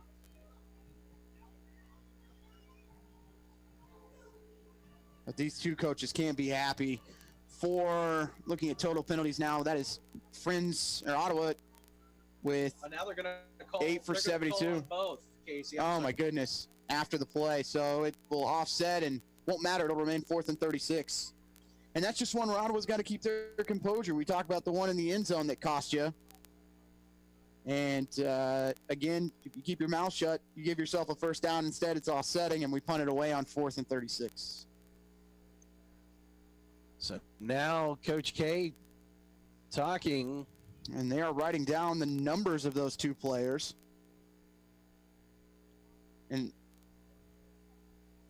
And was there mention of sideline warning as well? I did not hear that.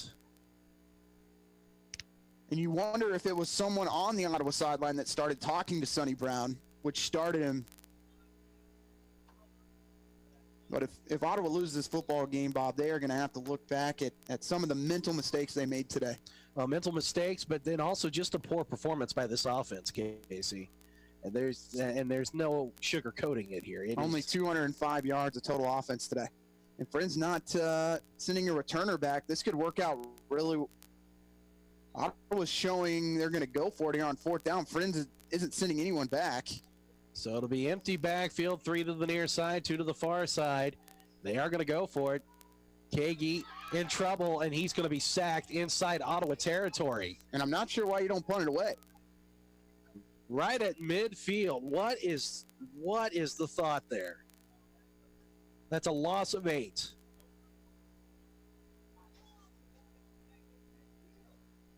The ball may have come loose anyway. What an absolute dreadful position to put your defense in. So the Falcons will take over with 4:32 to play.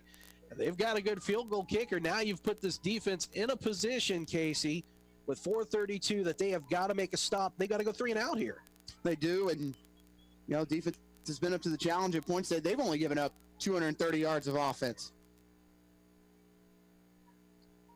So 3 receivers set here to the near side. Stewart shotgun, 1 tailback behind him. That's going to be, looks like Brown, who gets tripped up and gains a yard to the 49 of Ottawa. Schumann there along with Garcia yet again. But I am not sure if Kagi talked Kay into doing that or what the story is. But wow, it'll be 2nd and 9 now from the 49 of Ottawa. Stewart again will fake the handoff. That's going to be incomplete. That was a low throw. A little surprised they decided to go to the air on that play. Haven't seen them try and test it a whole lot on 2nd down today, but now you allow Ottawa to get their pass rush in the game, and Dion Williams will come in as the dime back. And Ottawa, with some confusion, 12 men in the huddle, make that 13 men in the huddle, and they running guys on and off here like we're doing a line change yet again in the middle of the play. Ferris James, the intended receiver. Great hockey reference. Your winter classic. There right we go. there. 3rd and 9 from the 49 of Ottawa. Shotgun Stewart. 2 receivers near side, 1 to the far side. Stewart looks, throws, incomplete. Great job there by the Braves. And a good job there by, was that Devin Johnston? It was Devin Johnston. And it's like Ottawa's defense is going to save the Ottawa offense here one more time and give them the ball back with 4 minutes to go. But this is an area, Bob, where we've seen teams run fake punts all season long, and Ottawa has struggled. Just special teams in general has struggled, and that is we're going to see what happens here, but I'm sure the Falcons will bet on their defense here. Navarro back to punt. Not a good kick. Ottawa's got to get out of the way. That's going to bounce at the 42 of Ottawa and roll all the way back, or excuse me, the 37 and roll all the way back to the 40. And so Ottawa will catch a break there after forcing a 3 and out. Definitely not what I would call right now A+ quality football by any means, Bob. But Ottawa will take it as Navarro, an all-conference kicker, also punts for this team, but not often you see him hit one like that. I think you could safely call this one today, Casey, bowling. It is. It is the Fusion Alley pregame show, Bob. Yes, it is. And now Ottawa's got to try to find a way to get into at least field goal range. 3 receivers here to the near side. Shotgun Kagi. 1 back to the left of them. Going to hand it off to Johnston. Johnson spins away from a tackler up to the 45. Still on his feet. And he will get up near the 47. Let's see where they mark it. Looks like maybe the 48. Dalen Johnson works his way over 60 yards on the day on 13 carries. Ottawa, though, as a team, Bob, 22 carries for 22 yards. As you look at Kagi, 9 rushes for negative 42 yards on the day. Shotgun Kagi, 2 receivers near side. Fumble! Ball's loose, and Falcons will pick it up, and they're going to take it to the house. Touchdown, Falcons. Nick White will pick it up at midfield. And I don't think Dalen Johnson saw it, Bob. I don't think he ever expected the football was coming his way. Good thing for the Braves, though, here is there's still 3:11 to go, but What a killer play by this Friends defense as they have outscored Ottawa 17-0 here in the second half. And Kagi brushed the ball to the near side, trying to get it away, and it put it right into Nick White's path. And he'll take it about 46 yards roughly for the touchdown. And that's your point up, 19-13, your score right now. Snap, placement, kick is away. It's true. So 20-13, it's Friends now in front. 3:11 to play. We'll take a 30-second break. You're listening to Ottawa University Braves football on 1220 and 103.7 FM KOFO. Have you ever walked into a business and been treated so well by the people that work there, you can tell they were meant to do what they do? That's what you feel when you walk into Sutton's Jewelry in downtown Ottawa. For more than 50 years, you've been treated with personal service and attention while being shown the best in high-quality jewelry and accessories. If you want to drive out of town, be treated like a number so an associate can make a commission, and walk out with jewelry like everybody else, go right ahead. But for a unique jewelry buying experience, walk into Sutton's Jewelry at 213 South Main in downtown Ottawa. Open Tuesday through Friday 10 to 5:30, Saturdays 10 to 2. Mental miscues today. That is what this one's going to be entitled. If you looked at the season as a book with chapters in it, today's chapter title, Mental Miscues. The Falcons go ahead on a roughly 46-yard fumble return in which the ball was tapped right into the path of Nick White by Connor Kagi. And it's 20-13 with 3:11 to play here. And the Braves will have an opportunity to try to answer, but you know what? Braves haven't scored since the second quarter, so this is not going to be easy swimming here. Now Gunnar Maderi will be set back as the returner. Navarro, line drive, kicks it. It'll be taken by Devin Johnston, far side at the 15. And he's going to look for some room, and he will get across the 20 up to about the 24. And Johnson just looking like he had no idea where the return was going to go. He actually caught that at the numbers, Bob, with the angle of that football. It was going out of bounds. Even if you let it go, you just call fair catch, and, you potentially get the ball at the 35. Instead, you're starting at your own 24. And now Ottawa will start 1st and 10 with 3:03 to play, down 7. Foose and Amayo to the far side, 2 receivers to the near side. Connor Kagi shotgun. He's going to have to get rid of the ball quickly. He has taken a lot of shots. Kagi looks, throws quickly. It's caught by Powell at the 30. He's at the 35, spins away, gets up across the 40 to the 42. And the short passing game has been there all day. Ottawa's just been trying to go for the home run. Feels like all second half. As the 3 to 5 yard routes are there, and then just let your players make plays. Gain of 18. It'll be 1st and 10 from the 42. Kagi was looking for Amayo, threw that one where he wasn't able to get it. It'll bring up 2nd down. Yeah. Just hummed it in there, and Amayo wasn't even looking, hadn't turned his head back. But now with the shadows coming in, the sun coming in right into the face of Ottawa's receivers when they turn around. So it'll be 2nd and 10 from the 42 of Ottawa. Shotgun Kagi. 2 receivers to the far and near side. Kagi steps back. He's in trouble. He's rolling away here to the near side. Just get rid of it. He'll shovel pass it. And he fumbled it. It'll be incomplete, though, I believe. And not only that, but Stephon Sanders was stepped out of bounds first and came back in. Yep. So this will be a penalty on Ottawa. And when you step out of bounds, Bob, you might as well just stay off the field. You can't bring yourself back into the play.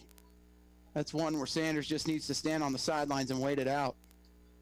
One thing I want to know, and we will talk about this Tuesday on the Pizza Time Kent Kessinger show, is after he watches the film, how much of this is going to be on Kagi and how much of this is going to be on the offensive line today, Casey? And so a loss of down, it'll make it 3rd and 10 from the 30 or from the 42 right now, but they should. So we will see 3 receivers to the near side, 2 to the far side. And Casey, I think this is the ball game right here. Kagi, as they see that they bring the all-out blitz, will send it to the far side. It'll be caught. That looks like Foose, but right at the line, and the Falcons snuff it out right there. And Ottawa's going to use one of their last 2 timeouts here to think about this 4th down play. 2:24 to go. We'll take it with them. 20-13 Falcons in front. 30-second break. You're listening to Ottawa University Braves football on 1220 and 103.7 FM KOFO. Everyone's enjoying themselves at the newest destination for good, clean fun in South Ottawa, Fusion Alley. Open bowling, cosmic bowling, leagues, private events, and home to the Ottawa University bowling teams. Fusion Alley has it all. If you want to have some fun while the kids are in school, enjoy dollar games and choose from 1 to 3 every Thursday in the month of November. And coming soon, you'll have fun and food with the grand opening of the Primetime Grill at Fusion Alley, 2204 South Princeton Circle Drive in South Ottawa. Visit FusionAlley.com today. Fusion Alley, where striking out is a good thing. So it'll be 4th and 9 for Ottawa for own 43, and this will be the ball game. The Falcons lead 20-13, and this Braves offense has had no answers for this foul defense for most of this game, Casey. We'll see if they can come up with a play here on 4th down. 3 receivers near side, 1 to the far side. 4th and 10 from the 42 of Ottawa. Kagi rolls out. He's going to dump it out here to the near side, and it's going to be caught by Johnson, but a loss, and a great job there by Jalen Smith. And that's a turnover on downs, and the Falcons have pretty much wrapped this one up here. What a second half for Friends as they get the shutout in the second, and they're going to win this one 20-13. And Coach K giving it to his offensive line right now, as he should. Yeah, my guess is the offensive line, when you take a look at the video, this is going to be offensive line. It's all going to be offensive line. But we will find out for sure on Tuesday. It'll be 1st and 10 from the 33. The Falcons will hand it off. That's going to be McShann. Braves are going to have to find a way to force a turnover here, and Coach K will take his final timeout with 2:09 to play. It'll be no gain, maybe a gain of a yard, and we will take a 30-second break. 2:09 to play, Falcons 20, Ottawa 13. You're listening to Ottawa University Braves football on 1220 and 103.7 FM KOFO. Quality Structures Incorporated in Richmond is proud to sponsor this KOFO sports broadcast. They know that experience matters on the field and when it comes to your building needs. Visit QualityStructures.com and put their years of experience in constructing post-frame buildings to work for you. The KOFO Thanks for Giving campaign is coming soon. Be listening for details about our sponsor locations where you can donate non-perishable food items, toys, or cash, or all three, for friends and neighbors in our community who may need a helping hand this holiday season. Thanks for giving from all of us at KOFO. 2:09 to go. It'll be 2nd and 10 from the Braves 33 as we take this, you come out of this timeout. 20-13, the Falcons in front. It'll be Stewart in shotgun. He's going to hand it off. That's going to go to McShann, who gets away from a shoelace tackle. He'll plow across the 30, right up the middle to the 28. That'll be a gain of 5 on 2nd down. Senior Jalen Scarr able to keep it from this game ending on a 1st down there. The senior from Wichita gets it to 3rd and 5. The Friends will, I would expect, would run the football here on 3rd down. And if it's anywhere within 4th and 2, 4th and 3, you got to think they're going to go for it again. Minute 40 left to go. It'll be shotgun Stewart. It'll be McShann to the left of him, 2 receivers to the near side. And we'll have a flag. A false start. And so that will put the ball back to the 33. And now makes it 3rd and long. And that is killer for Friends right there, Bob.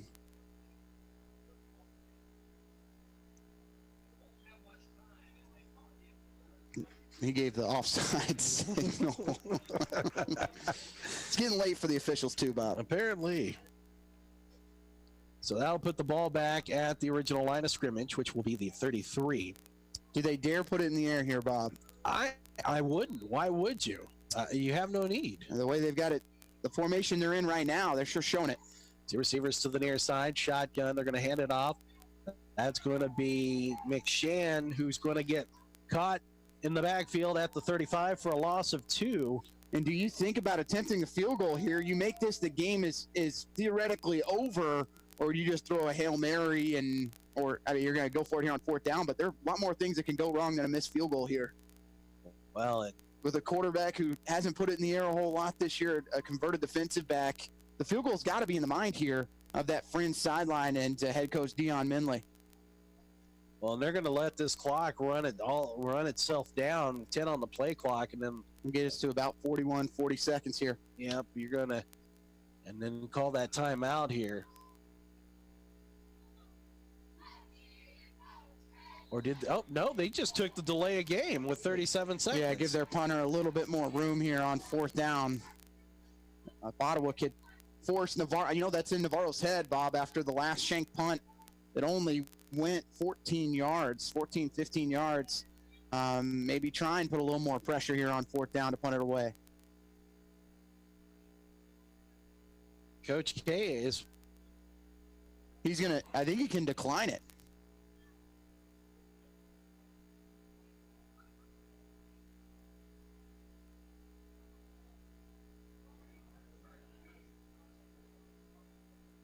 So, yeah, they're going to put 41 seconds back on the clock.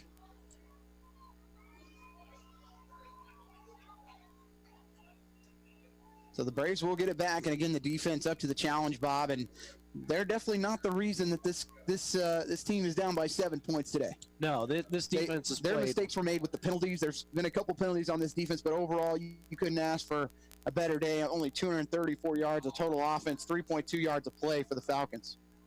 So it'll be Navarro on to punt from the 45 of the Falcons. That's where he will be at. 2 back for Ottawa. Kick is away. It'll be angled to the far sideline. Not a good one either. No, that is fantastic for Ottawa. They're going to get it up near the 27-yard line. And probably the best outcome you could think if you're Coach K, for your defense to come out and get plays, make a stop, and a punt that doesn't even get inside the 20. Well, the problem here is, Casey, you've got a quarterback right now with no confidence in Connor Kagi. He has been beat up all afternoon, and now you're going to ask him to come out and try to go, looks like 73 yards to tie this one up. And then it's no guarantee there because of the adventures on special teams. Well, and the offensive line hasn't blocked long enough to give him time to throw a deep route either. 3 receivers to the near side, 1 to the far side. 1st and 10 from the 27. Kagi looks, throws a wobbler. It'll be incomplete as he was looking for Foose. Back there was Christian Ryan, and it'll be 2nd and 10. Dangerous throw, and even if he makes that catch, Bob, I'm not sure Ottawa was going to get another playoff within 20 seconds. It would have been tough to clock it or get up there. They got to get some routes to the sideline. 15, 20 yards, a 10, 15-yard route out route right now would give you a little more space to think about for a Hail Mary 15, 20 seconds from now. Powell to the far side. 3 receivers to the near side. Kagi looks, wants Powell, throws a great ball, but Powell was double covered back there. Ryan was one of those. It looked like Jalen Smith was also back there. And it'll bring up 3rd and 10.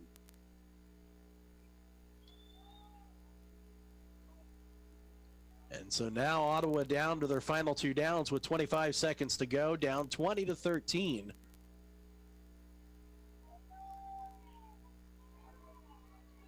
And right now the Braves effectively at 0 rushing yards. Kagi will take the snap, 3 receivers near side. And you got to get out of bounds. He's going to get it to Powell. And Powell gets away, keeps on his feet, and he's still in bounds. Or did he get out of bounds? We'll see. He did not get out of bounds, Bob. Ottawa's got to go quick. They stopped the clock with 17. Is it a 1st down, it looks like? It is a 1st down, but there's no stopping the clock here after they set it. So Kagi has time, throws it over the middle, caught by Foose. Right at the 41, 8 on the clock. They've got to hurry. It's 1st down yardage. You've got to clock it here with 8 on the clock. And Ottawa will do such a thing with 5 seconds. So they'll have it at the 41. Well, and Friends took a timeout, Bob, because it looked like Friends didn't get back out of the neutral zone in time, which is why Minley called the timeout. So now we're going to see what happens here, because that's going to give them, there won't be a loss of not only that, but it's going to give Ottawa an opportunity to talk about it here. You've got 5 seconds. Your only play now is to head to the end zone. You're not going to be able to get a second play off here. No, and I think you got to get Jordan Hobson into the game, one of the taller receivers on this team, as he goes 6'3". Get Greg McMahon out there at 6'3", and then you've got Kareem Powell 6'2".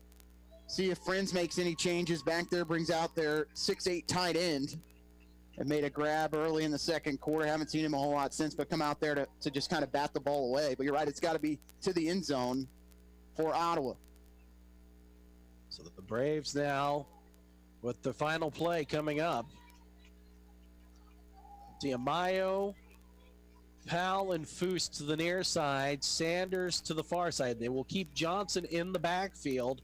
He will be to the left of Kagi in shotgun. 1st and 10 from the 41 of the Falcons. Ball between the hashes. Falcons bring pressure. Kagi's got to roll out here to the near side. He keeps his balance, looks, throws, fires, and this one's going to be caught by Amayo.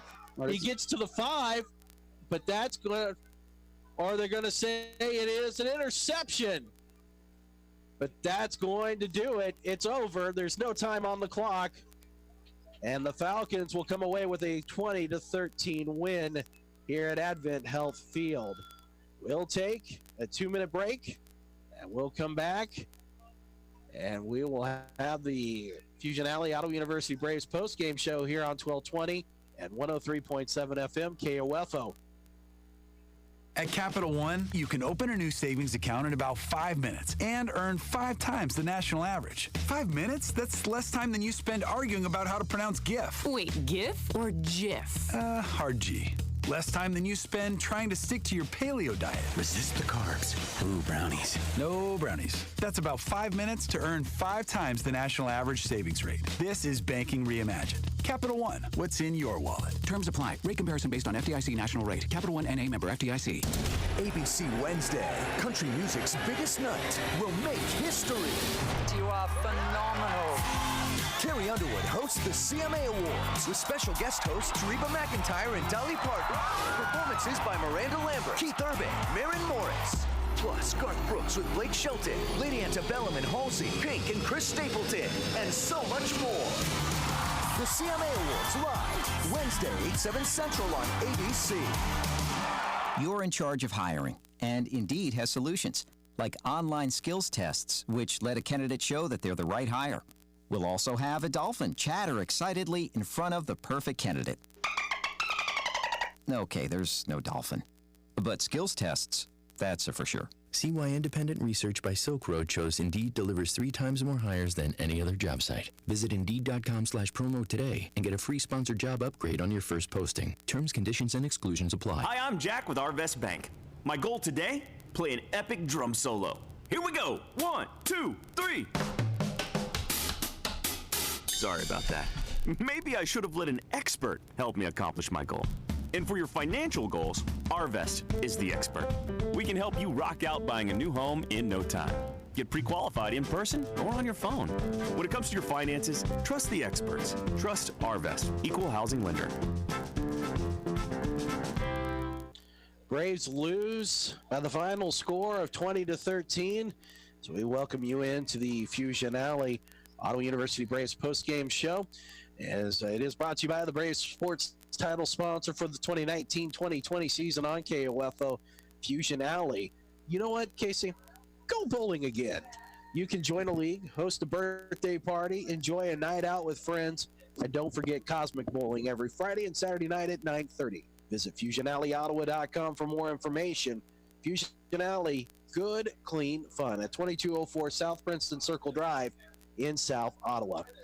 Casey, the only thing that you can say here with this one right now are one phrase and another word: disappointment and mental mistakes. This was a disappointing performance by Ottawa University on their home. Yeah, uncharacteristic in the fact that 9 penalties for 72 yards. 2 of those penalties ended up keeping drives alive that turned into Friends touchdowns. Not saying those two were what cost you the game, but early on, Friends was the ones committing the penalties and mouthing and getting called for taunting, and Ottawa stayed away from it in the first half, which is why they were winning at halftime 13-3.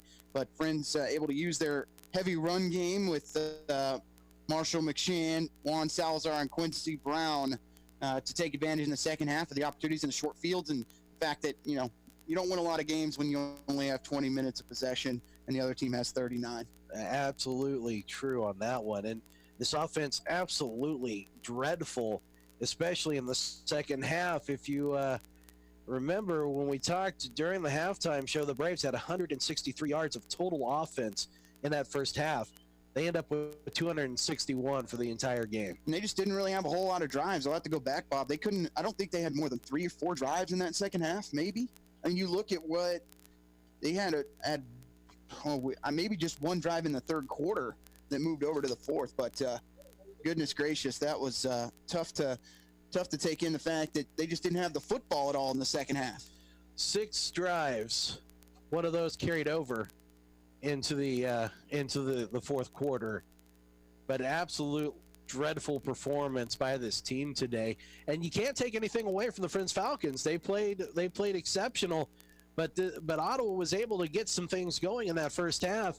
But the Falcons made adjustments, and the Braves couldn't seem to get anything going.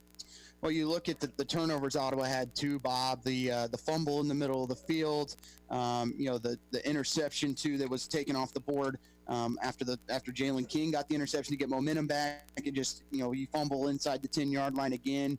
We talk about the fact they've got to have 8 to 12 turnovers inside the 20 this year that have not turned into points. That hurts, and if you don't get points at those opportunities and you wait later in the game, you keep teams in games. Today, Ottawa did not take advantage of the fact that they got off to a hot start, like they did a week ago. You get up 13-3, you've got to find a way to push through and get that to 20-3. For a team that only averages 15 points a game, you played right into what they want to do, which is churn the clock, keep you off the field, and that's what Friends did today. As Ottawa played right into their game plan.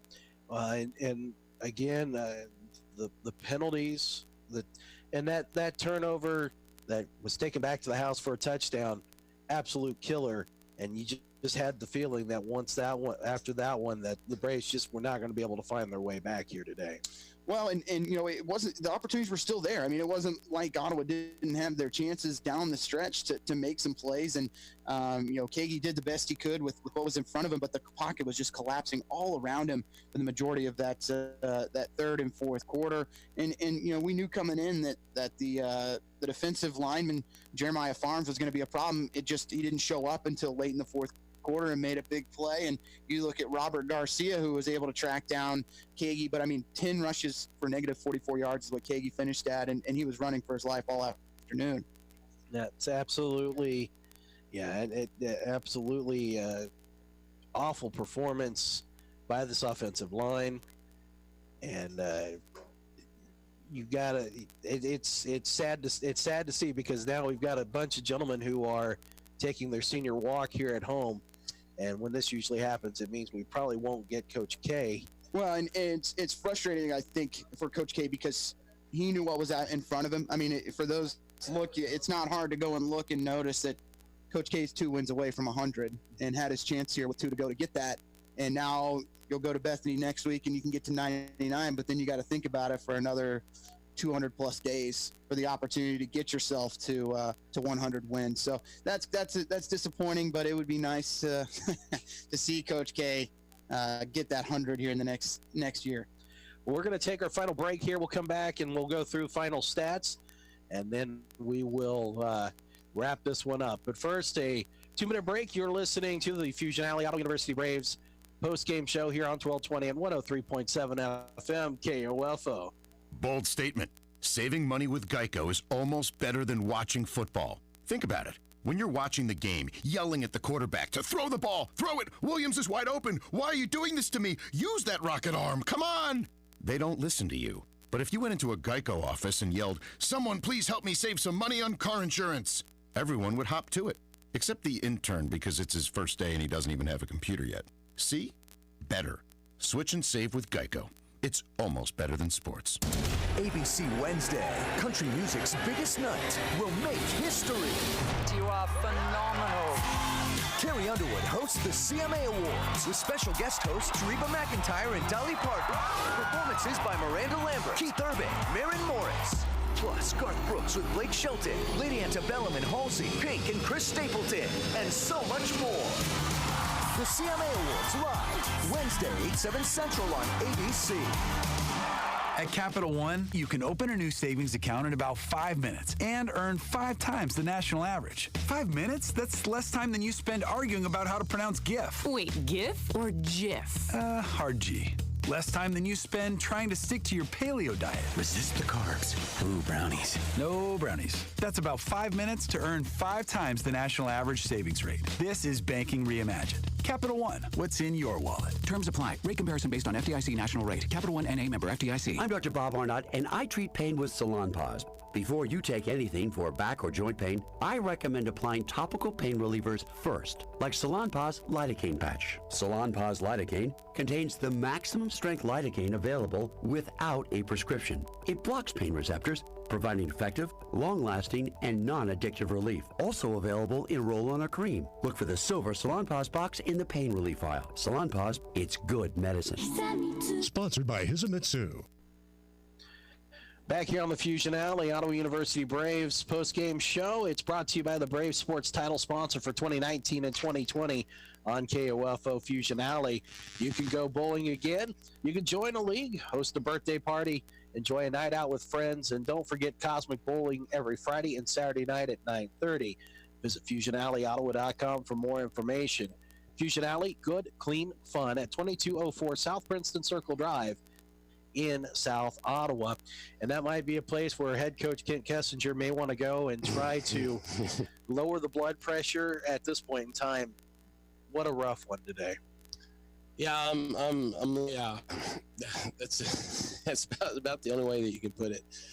Yeah, it was, I mean, the fact that we had only 15 first downs is terrible. That our rushing was 0 because of the sacks that we gave up. 9 penalties for 72 yards. And, you know, not that there's ever a good time for a penalty, but the penalties that we had extended drives. Penalty that we have gives them life down here at the end where we're at, you know, it's 1st and goal at the 5. You know, because we can't keep our composure. You know, one of our upperclassmen, I mean, you know, I look at the way that some of our upperclassmen that are playing here for their last time were on the field, and you know, it wasn't very positive with some of the things, you know, from the penalties and the miscues and that sort of deal. So, you know, there was opportunities though. I mean, still coming back at the end, we got opportunities to be able to try to make some plays. Just couldn't get those done. You know, we go in, what was it, 13-3 at halftime, and easily, and I'm not overstating this, there could have been 35, but we could have had 35 points. I mean, touchdowns. We could have had 5 to 6 touchdowns out of that, and we end up with 13 points. Our quarterback throwing off his back foot, not taking a drop and stepping into the stuff, you know, giving up pressure. Fumble. We fumbled twice.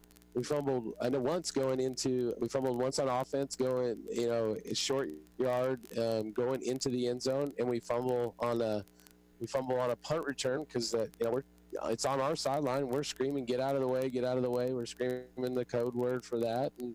And one of our guys runs right by, you know, Dylan Foose trying to make a catch. He ends up bobbling and muffing the ball, and we turn the ball over there, and we fumble the ball in the exchange. We work exchange every week, by the way.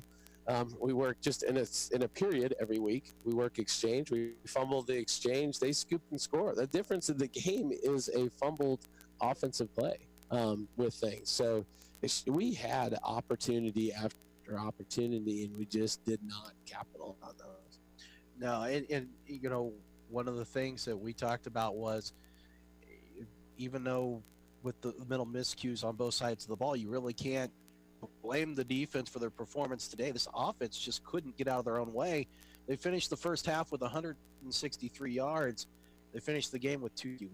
No, yeah, it's I don't ever look at the first half stats and everything like that, but I mean, we had like I said, we had several opportunities in the first half to put the game away. I mean, to be up by 2 or 3 touchdowns and to not even be in it, not even be. I mean, walking off at halftime is the most interesting thing. Walking off at halftime, with us, our guys they're like, all right, we didn't play very good, but hey, we got a shot. Friends is walking off like they don't even want to be there. That they didn't even want to be there. Matter of fact, I heard one of the coaches' wives for them saying, hey, these guys need to be ripped. And I thought she was talking about our players, and she stops one of the coaches and says, no, our guys, the Friends guys. And that sort of thing. I'm like, man, we got these guys right where we want them. I mean, they don't want to be out here and that sort of thing. And we just didn't capitalize on it. I got to ask, it was the fourth down play where you decided to go for it. I believe it was maybe the third quarter. The third quarter went by so fast. We had 5 plays, offensive plays in the third quarter. That's why I went for it on fourth down. That's why you went for it. Because there was a good chance, the way that they were milking the clock, that we might not get the ball back. Yeah, and that was, we were wondering, what that, and that makes sense right there because, I mean, they held that ball forever, in that third quarter. 13 minutes ran off the clock. 13 minutes ran off the clock without our offense. I was standing there watching the whole time drip down. So I want to know, and you can also revise your answer on Tuesday night. Was it offensive line? Was it quarterback, or was it a combination of all those? Yes. I would say in the first half, definitely the quarterback. There's shots that we had that were touchdown matchup plays that just throwing off our back foot without the pressure. Now in the second half, I'd say that there was a lot of pressure on him, particularly, our left side just got abused by Farms. I mean, even if he didn't get the sack, he was doing the pressure stuff. And, we sent it back over to help, and he didn't really help very much on that sort of thing. So, it seemed like that we played timid once he started rolling and that sort of thing. And, we were to the point where we were going to have to throw the ball, and everybody knew we were going to have to throw the ball, so they were pinning their ears back. But that's where our offensive linemen got to be different than, a team that doesn't throw the football a lot. I saw that we had 37 attempts, but Kagi had 10 rushes. We called no running plays for Kagi. All right, so that's 47 attempts on that play, and you got we had 5 to 8 sacks or something like that were given up. That's a lot of pinning their ears back. But we weren't gaining very much on the run. They were pretty physical on the inside, and that's what I told you. I thought the front four was going to be difficult to run against, and we were going to have to attack their secondary. And when we could get into the secondary, guys ran the right routes, and caught the ball, went up and caught the ball. We were fine. We were fine. I want to talk about the defense though here, and I'll come back. Also, Dylan Foose with a pretty good day receiving, but you take a look at the defense. Aaron Schumann, Colby Johnson, and Matthew Blankenship with a fantastic day. Jacob Garcia also. You had Schumann with 17 total tackles, 5.5 for a loss and a sack. Colby Johnson with 15 tackles, 2.5 for a loss. Matthew Blankenship with 15 tackles, and then Garcia with 11 and 1.5 for a loss. Those guys, they went out and they really played hard, gave a lot of good effort, and it was really, I think, big for the defense today. Yeah, they did a really good job. The first time, I'm looking at the third quarter because that's the one where we barely saw the football offensively. We had a 3-and-out, ended up punting. There was an 8-play drive and we forced the punt. And in that 8-play drive, we put him in a 3rd and 12 situation. Ended up getting a sack at that point and making him punt the football. Then we go 3-and-out on offense. And as well as those guys were playing, the problem that we had with that, because those guys were really playing good, and what I'm going to get at here in probably a minute is that our defense played well despite not getting off the field. The problem is you look through it, the second series, they go first down, second down, third down, pass interference on 4th and 4. Pass interference on 4th and 4, which extends the drive.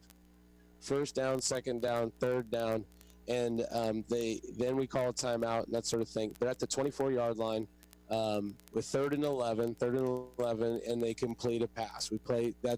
So what happened, the guy that had the pass interference played soft on the next coverage, and they were able to complete the pass.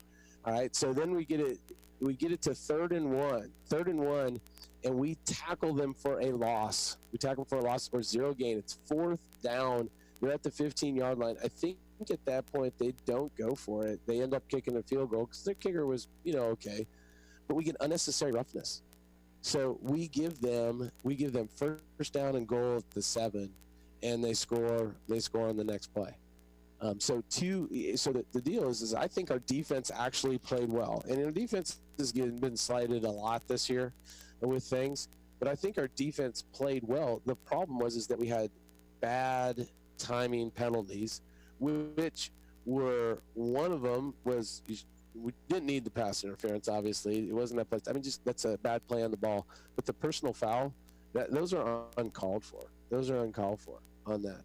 And so that's what kind of extended those drives. So any plays that they got offensively was because we had inopportune penalties that were personal foul type penalties, like pass interference or unnecessary roughness, or I think one of our defensive linemen got one. He was at the pile and pushed somebody off, and we got a unnecessary roughness on that one too. That extended the drive. And so we would do a great job, and then we'd hand them a gift. Too many gifts. Well, it is the holiday season. Yeah, but I'm more Scrooge when it comes to that. So no, I understand that feeling.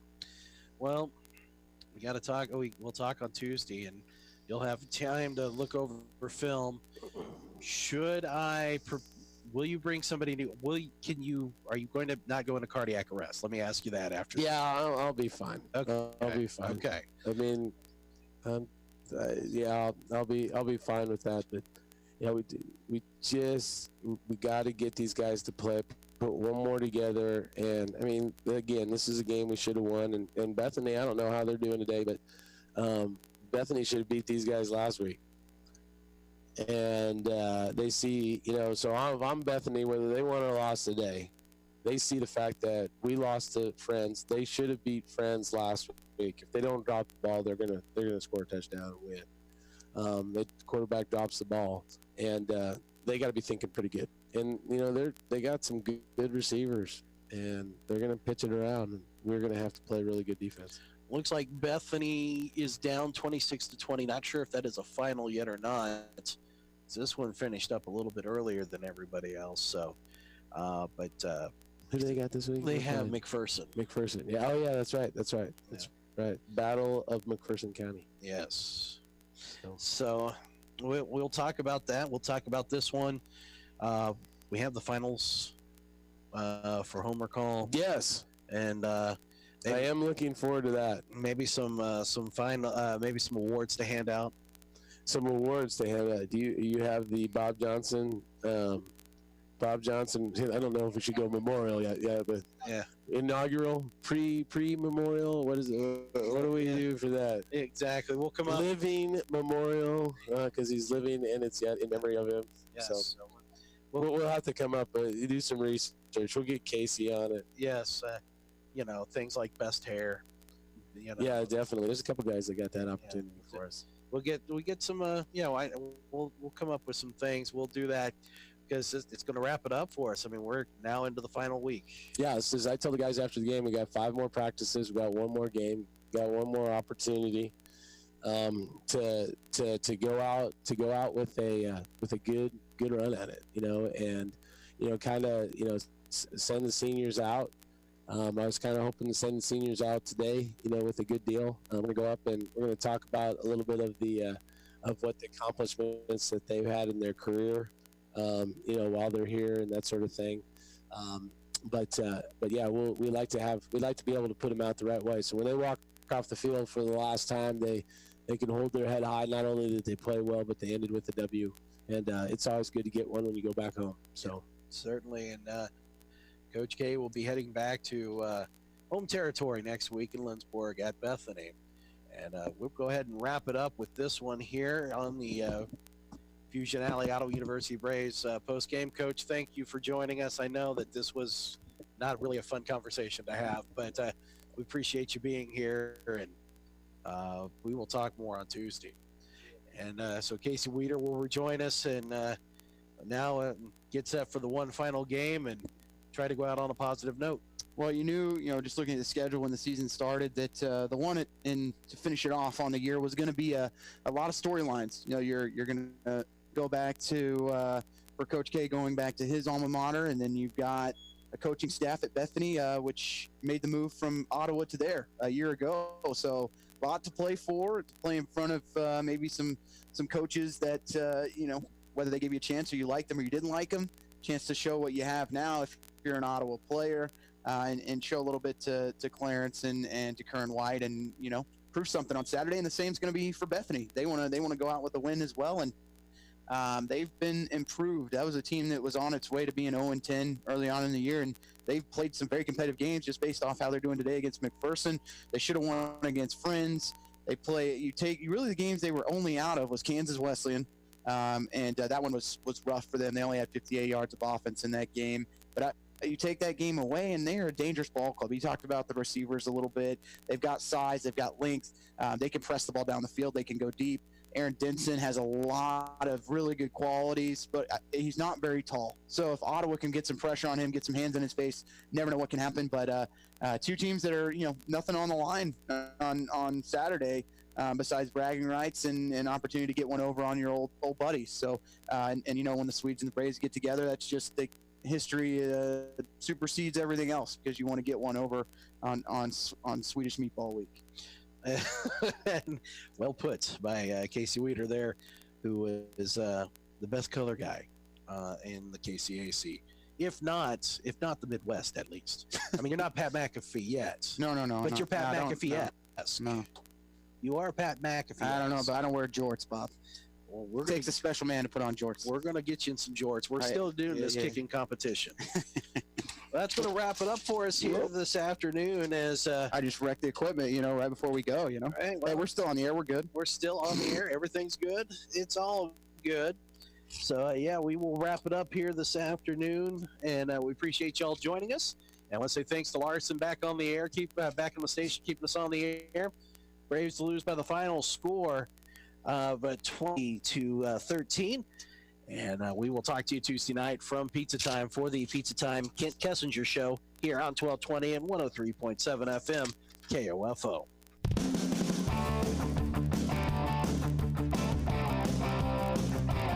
We hope you enjoyed this broadcast of Ottawa University Braves football on KOFO. Brought to you by our Braves broadcast title sponsor, Fusion Alley, with Primetime Grill coming soon. Home to the OU bowling teams. This game broadcast is also